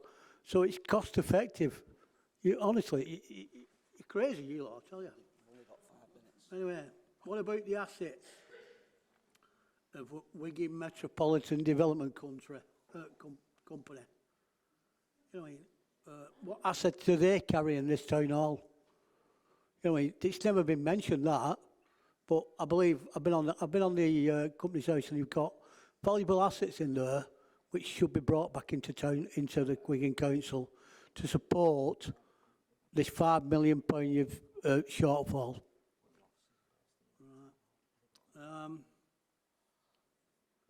And I think we should start by leading the way in government, in councils alone, to cap these high wages.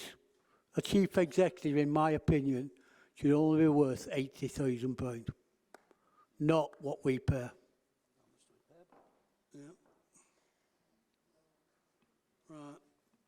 Councillor Keith-Cunliffe, after listening to you year in, year out about the council tax bracket, I've actually looked into the Somerset, which you keep going on about. They pay more.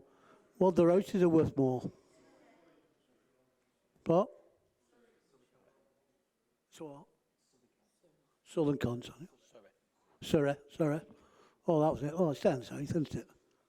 Them houses down there are in equivalent to our Band D here, which he keeps spouting off about. So really, you're like misleading us instead of, you know, we look after people with not much money in terraced houses. Yeah. Right. Well, I've heard about a development in West Yorkshire. What? So that. Right, I've heard about a development, can't say it. Development that some officers have been charged with misconduct in public office. I think that would save our budget a lot of money. Some of these officers tell lies. I think, Councillor Braley, I think you're beyond the threshold there. Oh, well, I apologise. I think you are beyond the threshold there. It's right. on there. So Well, I think your time's more or less up, Councillor Braley. Okay, yeah. He's okay, his time's up. Right, car park fees. Braley, your time is up, almost. Car park fees. Car park fees. You know, you said, 140,000 cars. That's £490,000. Councillor Braley, thank you. Can I just say that due to obviously the comfort break we had, the guillotine will fall at 10:15 tonight. I've got Councillor Byrne, you've already spoken, so you can't speak again. I've got we'll see what when they sum it up. Councillor Reedy, I believe you want to make a further contribution. Thank you, Mr. Mayor. Just a couple of points, really. When Stuart got up and Councillor Watson, they always quote this thing about the borough.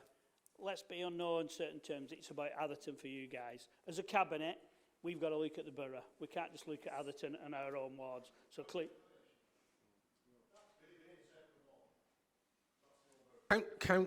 Councillor Gerard, could you please indicate which part of your early speech appears to be misunderstood? Just a point of explanation on our amendment. The amendment was that it was 40k per ward. Not talking about the amendment. I'll look forward to the 40k. Responsibilities of the executive of this council, and he's obviously suggesting your understandable Atherton focus. Thank you, Mr. Mayor, for that. I think Stuart spoke that he's looking forward to the 30,000 per ward with the leader's motion. So can I just say, I mean, it depends how we distribute that. And that will fall under my portfolio. So what I may look at is the 79,000 that you've already had as the Atherton fund, which no other ward got in the borough. So maybe we take that in consideration when we look at ward by ward. So we may look at that bit. AOL. Yeah, well, not really. Well, Councillor Jones, come on. Yeah, wind your necks in. I'm just making the point that it's let not Councillor all. Reedy finish his point. I'm just making the point that it's not all that Atherton don't get it. We work together on that. Can I excuse me, Mr. Bryle? I didn't kind of interrupt you. No, I didn't. We've worked together on the Atherton fund, and it's worked really well. I'm making the point that that's a decision the leader made well ago to do that. So I think you should take that in consideration when you don't think you're actually getting anything. Councillor Jones spoke about AOL and the investment, and you're quite right, we have put some funding in there, but when people offer you 20 million levelling up, Arts Council funding, Heritage Lottery funding, That's a commitment we've got to make as a borough. So if somebody offers you all their millions and you go, sorry guys, we're not putting none in, and they go, well, okay guys, we won't be putting any in. So you don't get anything for nothing in this world, and you've got to invest with it, and that's what we've done. And I think it's a good investment that we've done, and it'll prove that in the long term. Thank you, Mr. Mayor. Thank you, Councillor Reedy. Councillor Hunt. Thank you, Mr. Mayor, for allowing me to speak. Just a couple of issues on this. I think it was one of probably the best budgets that I've heard within this chamber, although obviously my Lord degree went on perhaps a little bit too long tonight. But Councillor Watson started off by commending Tony's budget, so I hope you'll be able to vote for it tonight. But this is a one-off. I actually feel for you all tonight, because I think this is one of the most difficult decisions you lot have got there as independents, to vote for this budget, because you've heard what's in it, and there's some really good stuff in it, and the passion comes across about council houses and bringing the social care back in house, which I don't think anybody would disagree with that. And it was said to us last week that we're nodding donkeys, you know, and I hope, and I would never use that terminology, by the way, but I do hope you can look at yourselves as well. Don't just vote against this budget because you're an independent councillor. This is good stuff that's in it. So, you know, just no job losses, and you've seen what's going on up and down the country. 200 apprentices and the homes that hopefully we'll build. But Councillor Gamble said it, if we don't vote for this budget tonight, then when that's not possible, we can't do that. So Councillor Jones raises the issue about, but if that's your only issue why you do want to support this tonight, I'd say just think again. Borrowing's part of life. You know, we're all, that's how you've got to invest, and we've got the galleries, and hopefully the town centre will go forward. The money's there. I understand Councillor O'Byrne's concerns, but the money's there. We've appointed a new developer. And what I'm saying to you, just have a think tonight about this budget. Don't just vote against it because you're independent, and see if you can support this budget tonight, because we all want the same things out of this. We really do. Thank you, Mr. Mayor. Thank you, Councillor Hunt. Councillor Raymond, you will reserve your right to speak at the end of the debate. Do you wish to speak now?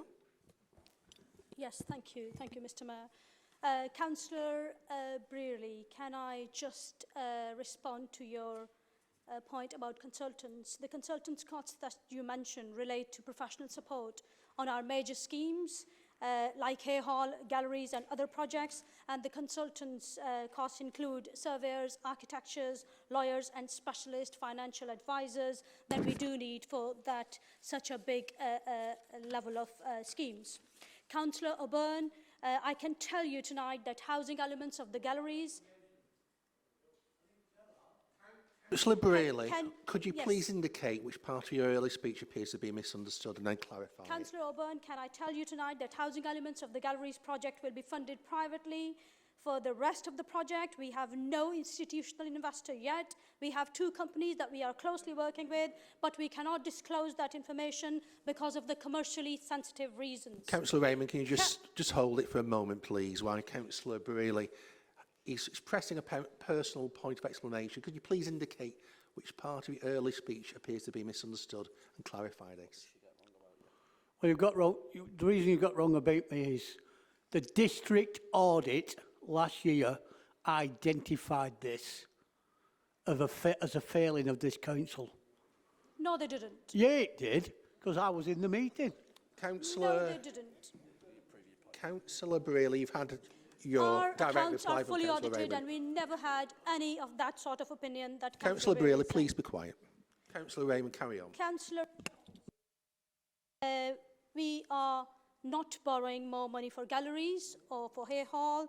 Galleries project has been in our medium-term financial plan and our capital plan for the last 3 years, and our capital plan is fully costed. Nothing can go in our capital plan if we have no money to support that. You mentioned we are lending to other councils. Yes, we are lending to other councils. They are informal, short-term loans which can be recouped very easy and very quickly. Councillor Jones, we have not borrowed as yet for Hay Hall or for galleries. We are using our cash balances, and we will be using them until the interest rates are down. Councillor Watson, yes, you read it right. The government has changed the way they fund the local government, and they will fund the local government in future. We will have to rely more and more on council tax base and our business rates. So yes, that does mean more house building. You've quoted the debt of £629 million in the next 2 years.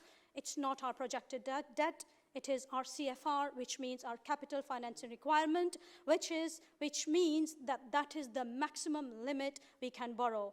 Our current debt is just over £400 million, and we are still under-borrowed by £118 million, which is a prudent approach, and it reflects on our resilient financial management.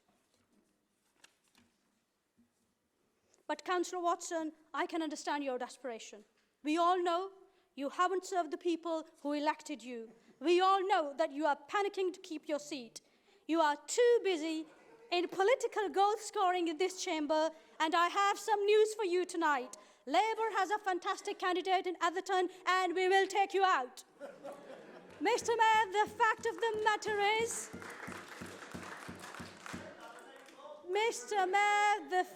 the matter is, that this opposition is... Councillor Brayley, if you're leaving, leave quietly, please. Mr. Mayor, the fact of the matter is that this opposition is out of ideas, it's out of ambition, and they should be out of this chamber. Colleagues, this budget tonight is people over politics, it's dynamism over narcissism, and it's innovation over stagnation. So I would urge everyone to support this budget. Thank you.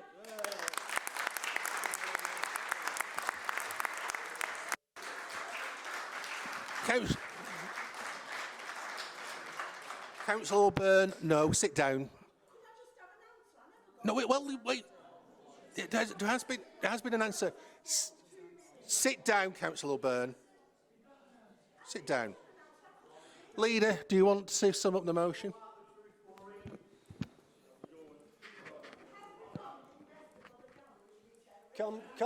Councillor O'Byrne, I've told you to be quiet. Continue to be quiet. I don't need to read anything. Leader. I think Councillor Raymond's just explained the question that's been asked. And I'm very pleased tonight to see how much Councillor Byrne supported the development of the town centre, and I must thank her for that comment that she made. So all I want to say now, Mr Mayor, is tonight we've presented a true and balanced budget. It's a budget that serves the people of this borough, and if you're going to vote against this budget, I'm not sure what your plan is, but I'm not sure what your principles are either. Because Councillor O'Byrne, Councillor Jones, I've told you to be quiet. I won't tell you to be quiet again. I'd be very shocked if I was intimidating you, Councillor Jones. All I can say is that this budget is right. And if you vote against it, up to you. It's your position. But you're voting against creating a lot more apprenticeships. You're voting against putting a community fund in the place that it needs to be. You're on about delivering the services of a high quality. And that's what the presentation was about tonight. No matter what's said to you or what answers you get, you're not going to believe it. And the other thing is, you've all had one-to-one discussions with the Treasurer, with the budget in front of you, and not one of you asked a question about it. So what I'm saying, Mr Mayor, is that we've given a full and clear definition of what this budget's about, and I'm more than happy to move the budget once again, Mr Mayor.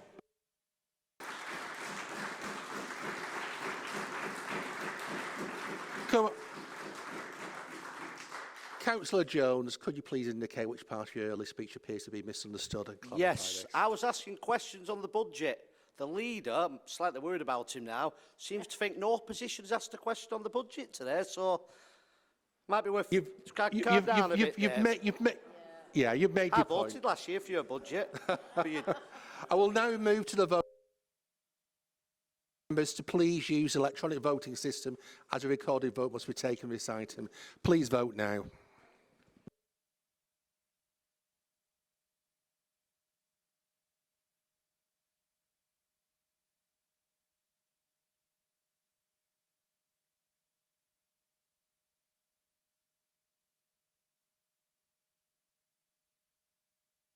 Okay, the result of the motion is that the motion has been carried. Okay, would somebody from Democratic Services like to assist Councillor Whittingham?